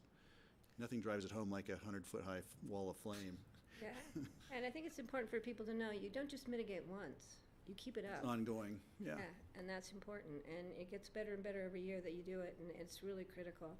And that's been a big thing. So people can always call their local fire departments for advice on how to mitigate what needs to be done, and actually for fire assessments on individual properties. Yeah. So please, let the guys take a little day or so to breathe and then call them. And the other thing, too, is remind people to not call 911 down in the fire area. They've been bombarding 911 with calls from flare-ups up high on the mountain. They're going to be seeing flare-ups or candles when the big trees ignite. They're going to be seeing that for weeks to come, and smoke for weeks to come. And they're predicting that this fire will probably be smoldering or flaring up in some areas high up for weeks, months, and until Mother Nature brings us snow. Yeah, and we're having thunder and lightning now, so please get your to-go bags packed and ready to go, just in case. And the one comment I would make, Patty, is, in a perfect world, people are ready to go for an emergency. We can provide like a pre-evacuation notice, but a good example of that is downtown BOCC. We had a pre-evacuation notice sent to those residents, and 15 minutes later, we were evacuating. Yeah. So, as Steve mentioned, conditions can rapidly change. So that's why, and also signing up for Pick and Alert is critical for people. Yep, have it on your phone, have it on your computers, have it wherever you need to get it, because you can get it in multiple ways. So if you're not home, you can get it. If you're home, you can get it, and you can get the heck out.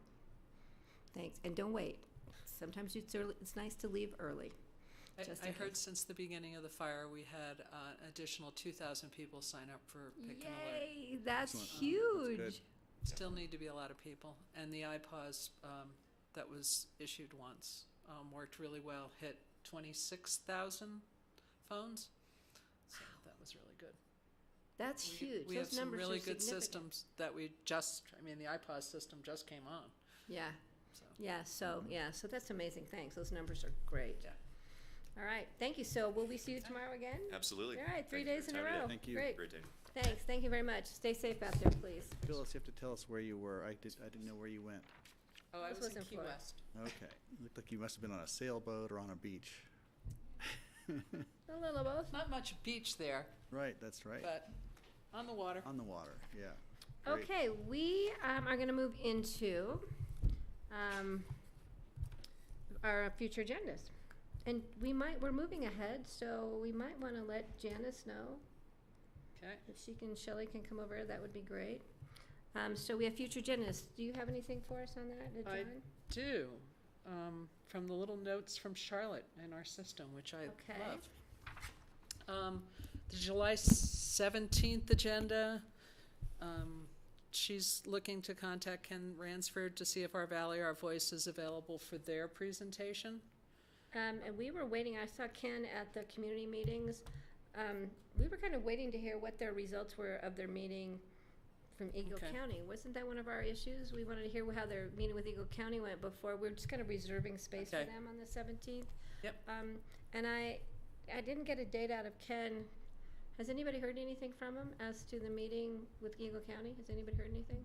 So we need to follow up on that. Okay. I know he was evacuated. He lives Yeah. in Missouri Heights, so he was part of that whole tired I crowd. talked with him for quite a while. Yeah.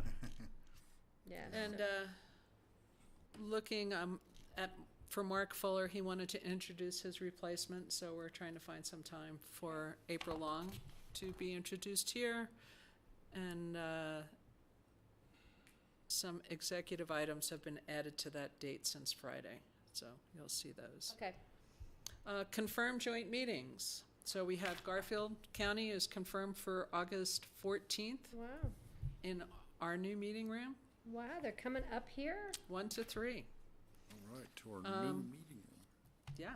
And Lake County, August 28th, will be in Twin Lakes, leaving here around 11:30. Great. And there's a few items already scheduled, and then working on a date in September with Eagle County, and we've gotten to spend quite a bit of time with Eagle County this Yeah, it was last actually week. good. I spent a lot of time with the 3 commissioners, Yeah. which I hadn't really had an opportunity to do. They've spent a lot of time in the valley. Yeah. So that's what I have on future agendas. Is anybody, George, please. Just a note, Phyllis, for some reason, I never got future agendas in my packet. Okay. Oh, and it wasn't online, huh? Yeah, I'm not sure how that got missed. When Charlotte, the other day, she was doing the paper packets really quickly, and she didn't print out the future agendas, so I don't think they were on her thing, and she didn't notice it till later. Okay. But she was worried about the power going out, so she had just run Yeah. the thing real quickly, and maybe that's why somehow it got Yeah. dropped from the She also had a little family emergency computer, come up, too, so- at the same time. Okay. So George, you have no comments then? Glad to have one. Greg, do you have any comments on future agendas? Steve? Good. Nope. We're going way out, so we're out, all the way out into September. I'm impressed that we're planning ahead, but I just have one thing. September 25th is the ACRA board meeting, and it starts at, I can't be here till 11. Just a heads up on that. We usually fine tune that, but just so we can put it on sooner than later. Yep. And I didn't have anything else. So, do we want to take a break? We want to go to open discussion and then give Janice some time to get over here? Let's do open discussion. I did email her. I haven't Okay. heard back, but. We can go dodge thunder and lightning out there, but open discussion. Open discussion. I have just a little bit. Catherine just sent you an email today about the PILT payment that we Yeah. receive it. We did receive it. Just wanted to, since the letter, when you read it, it said, if you, Yeah, would have gotten I it. pulled it up, but I couldn't read it in small print. And we did get that. Right. I thought I'd give you a briefing on the fire. We've gone through some of it, but we'll hit some of it. That John's been doing an update with our E-team every morning at 9 o'clock, so that's been great. We've also been attending the coordinated agency meeting at 10 o'clock. I've been there too. So that really helps us all stay involved. John's also working on a coordinated meeting, while having them, phone meetings with the managers of the jurisdictions to try and keep everybody involved and knowing what's going on. So including Aspen, when the power outage was potential, that was really important to reach Up Valley. Airport, I don't know if you saw the press release, that's changing. We're going to have air service coming in and out. The only change will happen, the restricted area is still in effect, but the loosening goes if there's no fixed airplanes needed for the fire suppression, then the airlines will be able to fly. Just the helicopters circled the area, so Yeah. we're good with the So flight plans. that was good. Air quality in the valley is not as bad as we thought it might be. There's actually a marathon going on from Aspen to Basalt on, I think it's Saturday, and they did an evaluation of air quality and determined that that event can go ahead and continue. So the air quality was the big issue. They didn't have any issues with the response teams. It was putting people into the air, and that And was I received from John Whitney from Senator Bennett's office an app about air quality, and I sent it on to John Peacock and the to Kurt. purple air. Yeah, was that the one? Yeah. There is one in the Elder Bell area that was set up. It's interesting to interpret. So Is that the one that, it might be something different, but anyway, they were looking at some options. John Whitney showed Oh, that me was that one? it was purple area. Okay. just in a acknowledgement of Picken County's support and leadership for the incident, Chief Greg Knott, Basalt Police Chief, gave John Peacock a challenge coin. They're really neat. That just a thanking and a recognition of our participation. So that was really special. That was. Have you seen them? I'll have John bring So- it. It's just nice. Well, yeah, we'll have John bring it tomorrow. We'll do that, because I wanted to mention that. There's still currently 500 individuals working on the fire. I've downsized that. And 200 have been demobilized and moved on. Yeah, what about Port Sweden? Eagle County had 3 other fire strikes with lightning that's going on. Meeker had one. It's all over. So that demobilized crew stayed a while. I think they stayed like the one night to figure out, let's stay here and see how close we need to really go. Well, and Valerie responded So- to the Eagle County EOC because their EOC guy was over here. She spent that night, Sunday night, there, and they were really able to quickly contain, actually put out their 3 lightning strikes. One of them was a couple hundred acres up by the landfill. I don't know what the other 2 were, but yeah, she responded. The Eagle County Commissioners asked her if she would come over and help them out. So she did.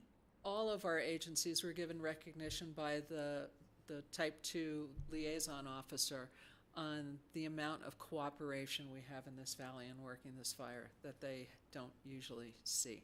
They actually said they've never seen a community come together like our community. They've seen some close, but they were so impressed when they got here and during their stay. Yeah. It was really, really very emotional when they've mentioned it at almost every public meeting and every time they go out to speak to an organization or group. And Valerie was also received kudos. She was amazing. To me. He's like, I know she works for the sheriff, but you need to know. Just her knowledge. And I think there was a void from Eagle County. Their emergency manager was somewhere else, so Valerie just jumped in. And because we worked so well together in the valley, her knowledge of what was going on and where they were, it's things that they needed, information.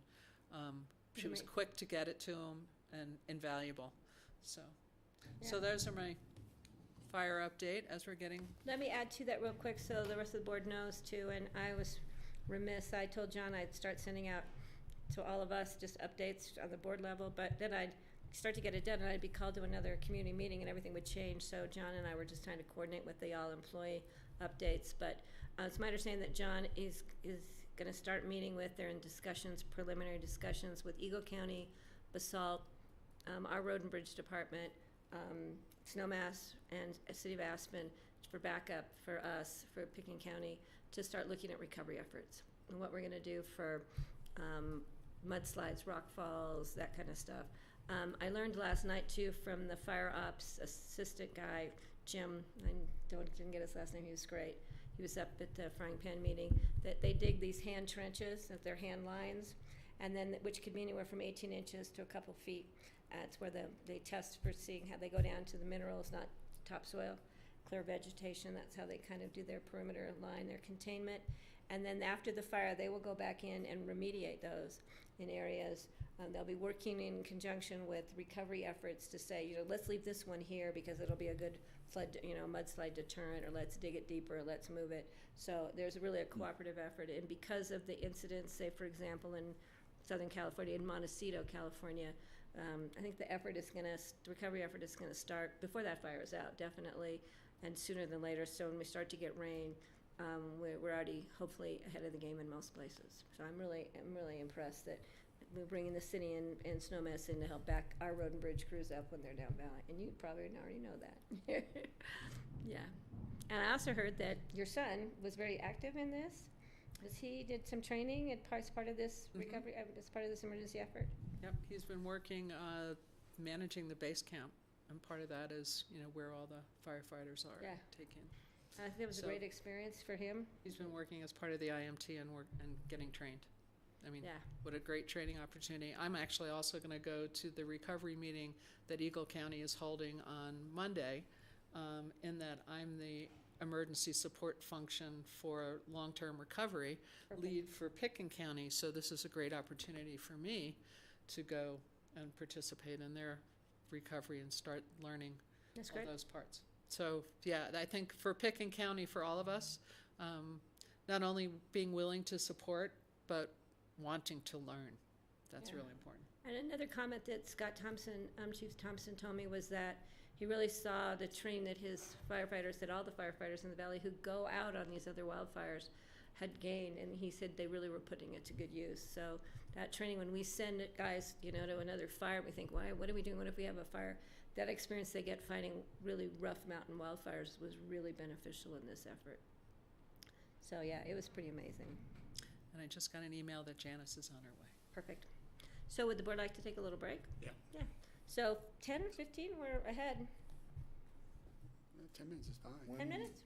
When's Janice coming in? She's on her way. She's on her way? Yeah, so why don't we take 10? Grassroots? 10 minutes. We'll take 10, thank you. 3:31.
welcome. Welcome back to, today is Tuesday, July the 10th. This is a Pekin County Board of County Commissioners work session agenda. And we are so glad we have a last item on our agenda is the clerk and recorder update. Please introduce yourself for the public. My name is Janice Voss-Caudell, and I'm the Pekin County Clerk and Recorder. And what I'd like to do for you today in the community is give a 10,000-foot overview of the new motor vehicle, of the Motor Vehicle Department's new title and registration systems conversion. What I'd like to talk about is just a bit of a background, as well as staffing resources, because last year when we gave you an update on motor vehicle, we had mentioned this project, and there was concern with staffing, supporting the state with staffing and expense. So I wanted to bring that up. The timeline of the conversion, what we're doing for education outreach, and if you have any ideas, we're open to that. The new e-services that will be available to us in the future, but I will come back to you and give you more detail on that. We will be advertising, as well as the benefits with customer service. Right? So I just would like to start with letting the community know that all 64 counties of the state are agents of the Department of Revenue Motor Vehicle Division. Whoops. Okay, so we are regulated by, and we follow the laws, statute, and rule that are directed by the state. All right. And the current system that we are using is 35 years old, so it is pretty archaic, and so are our processes. Our staff uses green screens, they code, and our systems are pretty unfriendly, so I'd like to go through that with you today. Staffing resources, to give you an idea of how big this project is, the Department of Revenue, along with the Motor Vehicle Division, through the Department of Revenue, the Governor's Office OIT Department, as well as Fast Enterprise, who is the company that we are purchasing the software from, who's designing the system. Secretary of State's involved, as well as the Department of Administration. The groups that we put together for the drives consist of Department of Revenue, Motor Vehicle Division, OIT, state OIT, Fast Company, and county clerks throughout the state. There are governance committees that review requirements of clarification and implementation of the system, basically the laws and rule. System letters and forms, finance, as well as future initiative. And I want to mention something about the future initiative. When you design a system, there's a lot of innovation going on. The future initiative is listing all those ideas. And we can't do it all at once, of course, but we're listing those and we're looking down the road. What can we update? How can we implement these things in the future? So please know that. The Drives Committee consists of individual teams that specialize in areas. So mostly these are employees of FAST. These are county employees who specialize in the areas, et cetera. So this gives you lists of all the different teams that are working on the project. I reviewed this with John Peacock, and this is the one that stemmed his interest and caught his eye. Right now we have a system which we call C-Stars. And C-Stars system, we're converting into a new system called Drives. We have 30 partners we work with, and we will have in the new system 60 interfaces. Right now, we do not have a global system with all those interfaces. Our frontline staff need to go out of the system, and if we're fortunate enough, go into these other systems, and that takes time.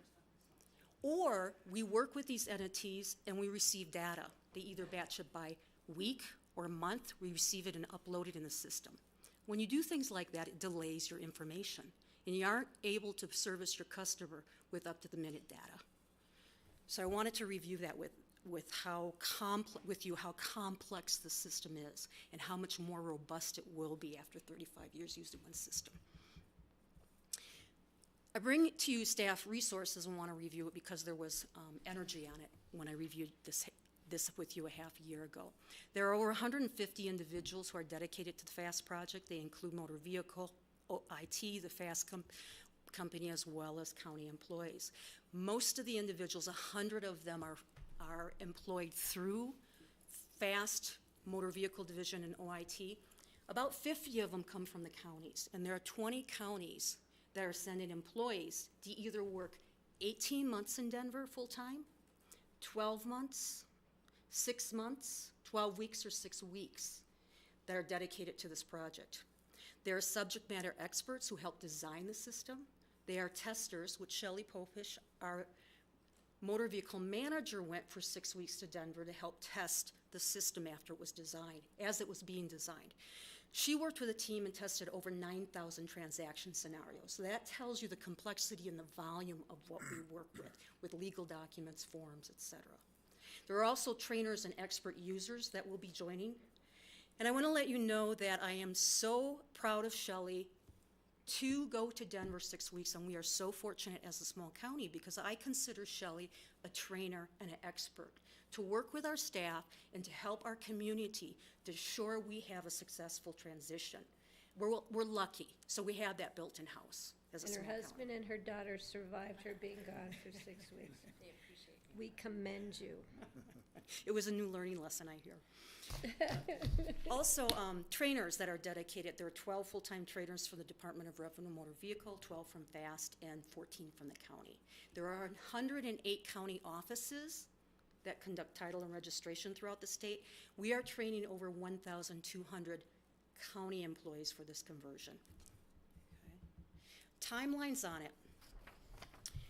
The driver's license, which is a state entity, and state employees work in a driver's license office.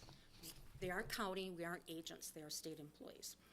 That conversion for the driver's license took place in February 2017. Immediately the next month, the Department for Title and Registration began working on the system. Okay?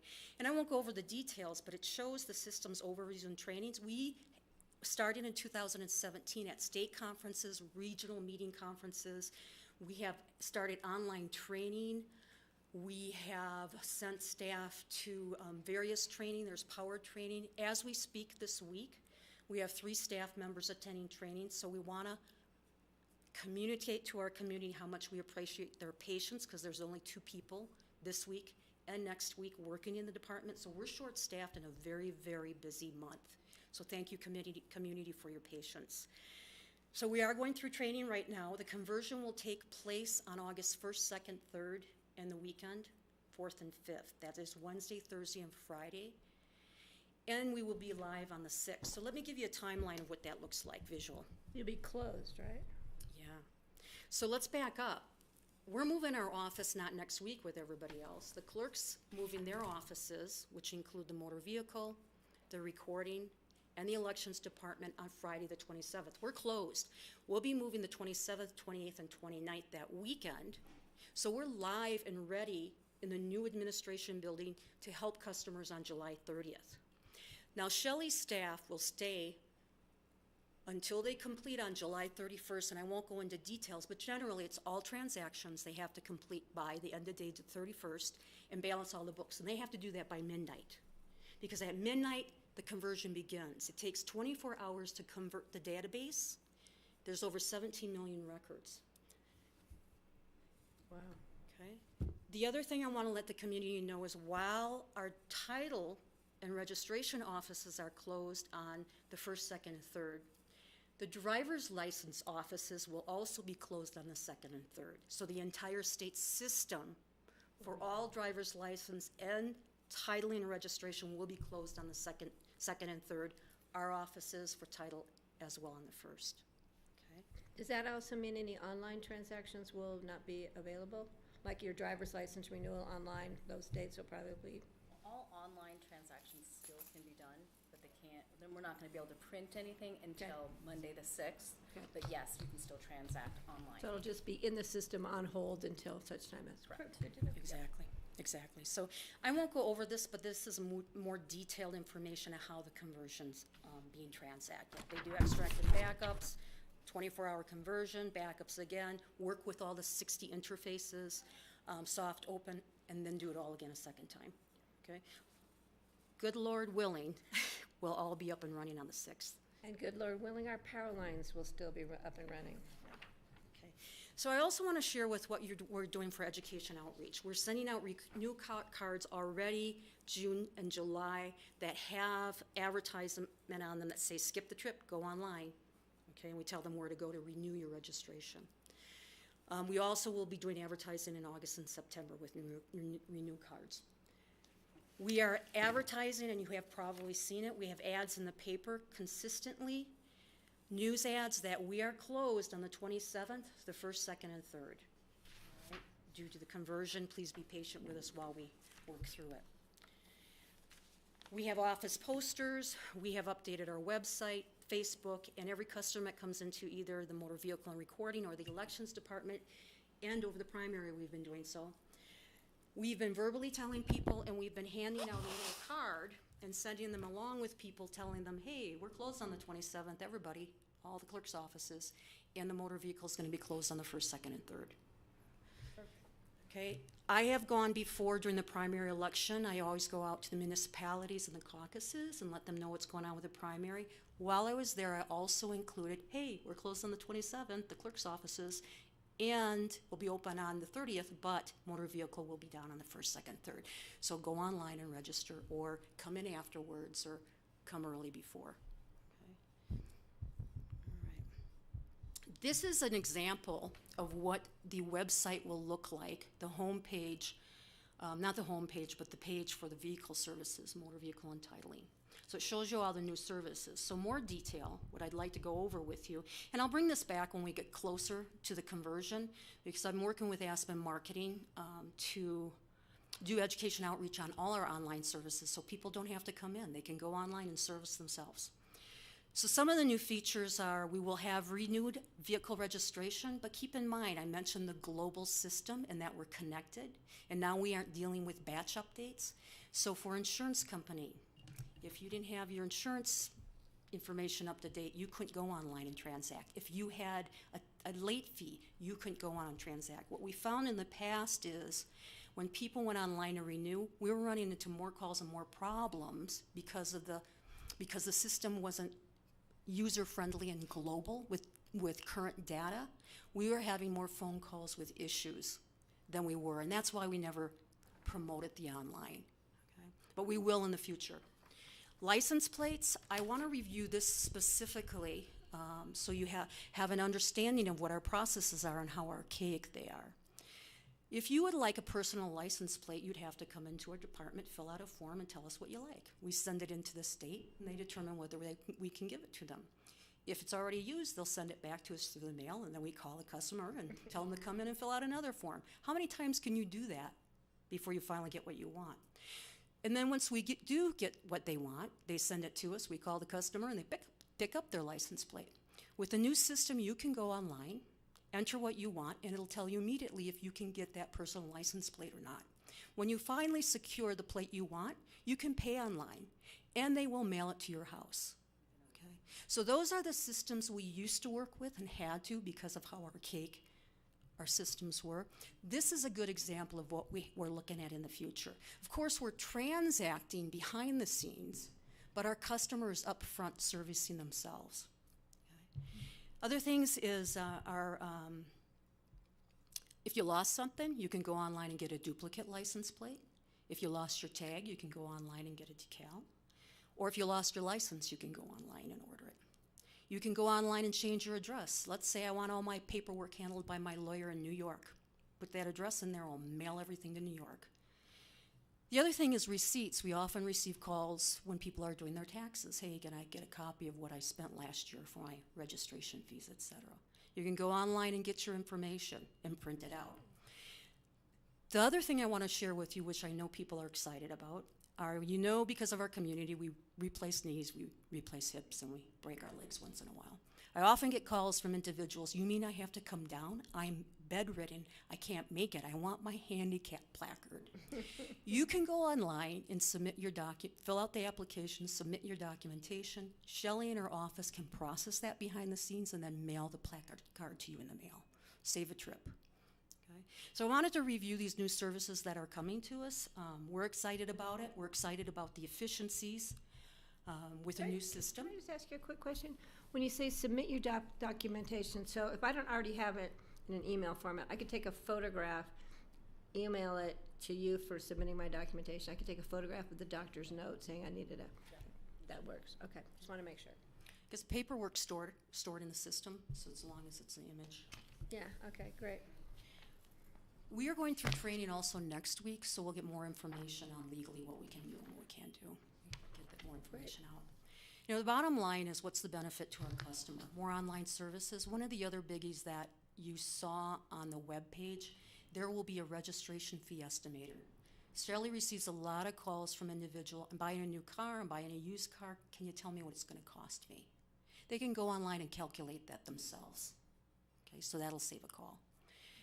The other thing is, I mentioned current information, global system. We can provide better data.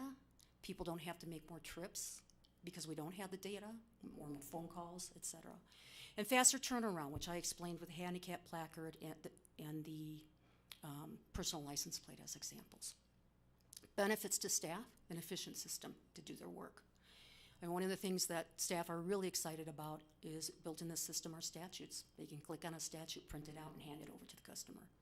There's more help icons to work with the system. Okay, drop boxes instead of coding. And it streamlines processes. Okay, so what we're looking forward to is happier customers with more online services and happier employees, because we do experience a high turnover, and it does take 2 years to train people with all the different transaction types in the documentation. So questions, I have a question. So once this is up and running, should we give it a full year, or I'm sure you'll be back to us if within that year you have issues or see incredible efficiencies. The hope would be that this new system down the line, when everybody's used to it and the customers are using it, we will have better staffing issues within your department. We may not need as many staff. We'll just have to wait and see how it works, right? Yeah, we're discussing it, but usually what you will see is there will be changes in processes, but we still anticipate more behind the scenes work. There's still work to be done. The processes will be changed, but there's still work. What we're hoping is it'll save the customer time. Well, you But- think and I it's- see- I see what you're saying. Yeah, because we need to look at that, because when, and anytime we invest in new technology, we're always told, oh, it's going to be so efficient that we won't need 45 people in this department. But you know what? Sometimes at the end of the day, we end up with 50 people because there's issues with the technology. So I think it's important for us to be in the loop to see how this gets implemented. And I'm sure you guys will be back. We're going to be in the same building soon. Yeah. Which So would be what great. we've experienced over the years is motor vehicles always been short-staffed. The focus has been on departments with liability. Right. And, they do an excellent job. They get their work done. They bring things home. They work weekends. I know. There's a lot of things you don't know about. So what we're hoping in the future is it'll create a calmer environment that they can focus rather than just the New York warp, Yeah. your hair on fire speed that they've been working on. Yeah, well, great. Well, it'll be interesting to see how, I'm excited because we've been talking about it for a while. George, please. Yeah, I was going to say, what could possibly go wrong? The conversion. Right. Two questions. And then the implementation. On the vehicle registrations, it says to start a new title registration, you can complete online application and submit. You still will need to go into the office to actually get your you need to see documentation, even though you've got the forms completed? We currently do things through the mail for customers if they're in another state. So we can still do it through the mail. It's just going to be able to start it a little more efficiently with the applications online. Then we can start it before the customer even sends us a paperwork, so we know what we're dealing with. We can give them the idea of what it's going to look like, how much it's going to cost, and what else do we need or what we don't need. Oh, so the customer will be able to online or scan or email you their proof of insurance and their bill of sale? Correct, and send us their application for title with their mailing address and physical address. All right, so they could, in a sense, they're just going to get a head start on this process. Right, and you can store the information now where we couldn't before. So if we started a transaction, you came into my office saying, how much is this going to be? I'd have to put it in the system because every vehicle varies. I couldn't save that. I'd have to redo it again when they came back in. So now we can save the documentation, scan it in, so when they do come in or when they are missing something, we just scan the missing document and it's already in the system. So it's more efficient. We don't have to do it twice or 3 times. Mm-hmm. Okay, great. And then on the, if you lost something, let's say you replace a lost license plate. So license plates get faded, but you can just replace that without having to go to a personalized license plate? Right, or come into the office. You can do it right online and it's sent out automatically. So if you want to do it from home, instead of having to come in and say, look, I lost my license plate, You can go online, say, I lost my license plate, pay the fee there, and then we download it the next morning, and it gets mailed out. And it's the same number and everything, they just reproduce your old license? It's not the same number it's unless not? it's a personalized plate. Only if it's personalized? Correct. Oh, good to know. Yeah, that was my question. If your license plate is faded, at some point, it's no longer valid. Right. You would And have to so get a the new state one. won't replace those Old ZG plates. old plates. Right. Now, they have had some of the ZG plates personalized at one point, but if it was ever owned by anybody in the past and there's a record of it out there, they won't allow that to be personalized. If there's no more a record because it's been so long since someone wanted that number, they will allow you to personalize that ZG number, but a lot of them are already taken. So. Yeah, but they won't replace an old plate that's just been faded.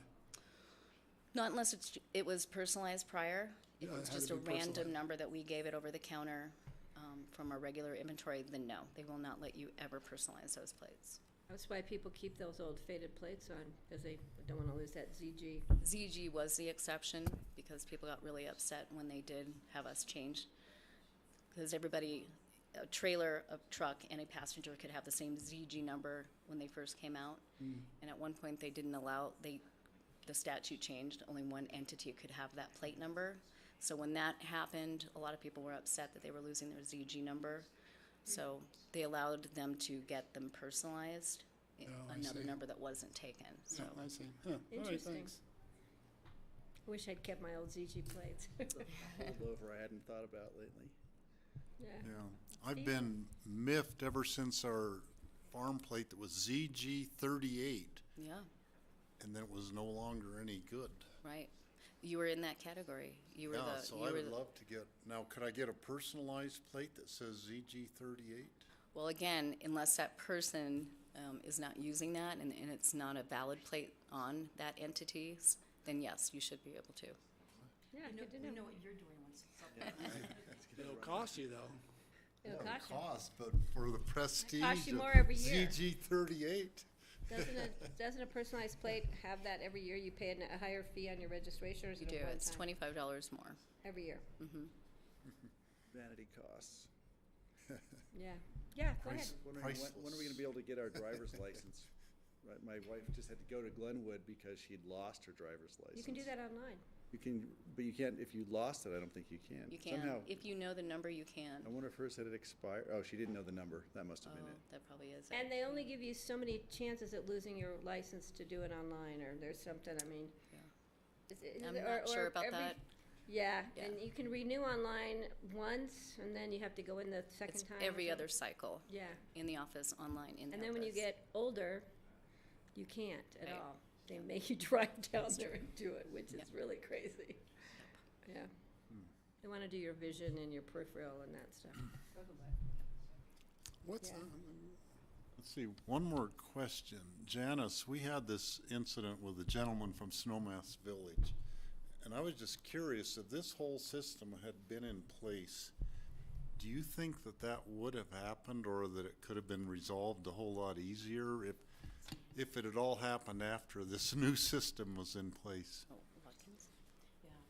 The one thing that'll change in the process, so the example is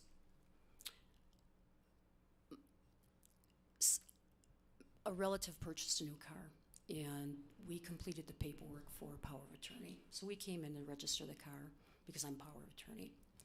So what we do in our office is we process the paperwork and we mail it to the state to process the original title. And that's mailed to the individual's home. Things get lost in the mail.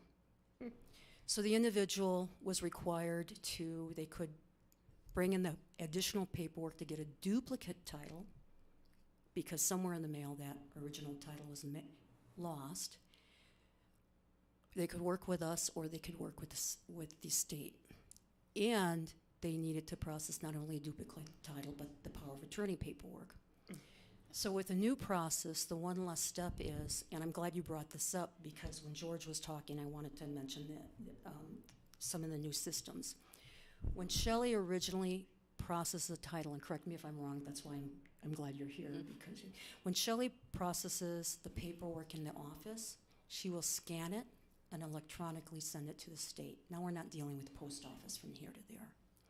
But the state will still need to process it and send the original document and mail it to that individual. In that case, it wouldn't change that customer's situation, Steve, because it still got lost in the mail from Denver to here. Okay, that happens. Can he now go online? Can he go online and get a duplicate? He'd have to deal with the power of attorney paperwork. Yeah. Shelley's going, yes, and that will save him a trip. And can he send it anywhere instead of Snowmass because he knows maybe the mail service is better somewhere else? He can also change the address of where he wants to send it. So the tools are better with the new system, but not all the processes are eliminated. Could he go to Denver and pick it up? That's another thought, yeah. Yeah, he probably could, if he arranged it, yeah. Skip the mail altogether. Right. Great. Thanks for asking. Yeah. Any other questions, thoughts? This is great input. I know we've been talking about this for a long time, and we're here. Just a little background. When I came on as clerk in 2005, they were testing and piloting a new system, and it didn't work. So they backed out of that. I don't think they got their money back. I know the Secretary of State went through the same thing, and they got their money back. But we've been working on it since before then. I know, a long time. It's a great system, though, really is. That's exciting. 35 years, so we won't have to update this for another 35 years, right? At least. So, Steve. so I just got a new driver's license recently, and I walked into the place in West Glenwood, and I didn't even sit down. I pulled my number out of the thing, and they called me up right away. I left with my new, like 5 minutes later, I was done, and if that's any indication of how fast this is going to be, customers are going to be really happy with this new system. Yeah, and I think the staff will be happy with it too. Oh, yes, for sure. It goes on back to the online services, and it goes back to the connectivity, the global system, and how much more efficient that is. Great. Yeah. Well, we're excited. Yeah, we are too. We'll keep our fingers crossed, hold our breath, and celebrate the 3rd of, or the 4th of August? When should we celebrate? 6th, Monday the 6th. Oh, well, we're going to be celebrating the 7th. We'll just wrap it all in. All right. All right, and please let people know that we will have a grand opening of our new building. Will be on August the 7th, I believe, 10 o'clock. We will have speakers, and we will have food, and we'll have music, and we'll have tours of the new building. And then we will be grand opening for Veterans Park. Will be on Veterans Day. Great. Let us know where you have energy and if and when you want us to come back to give an update on this. Perfect, great, thank you. And you can let us know when you want to come back, and we'll get you in. Craig, did you have? I was going to say, isn't there a county employee-wide County employees, we're photo? taking pictures at 9 o'clock. We need to figure out the how we lawn? can get as many, I have some thoughts about that.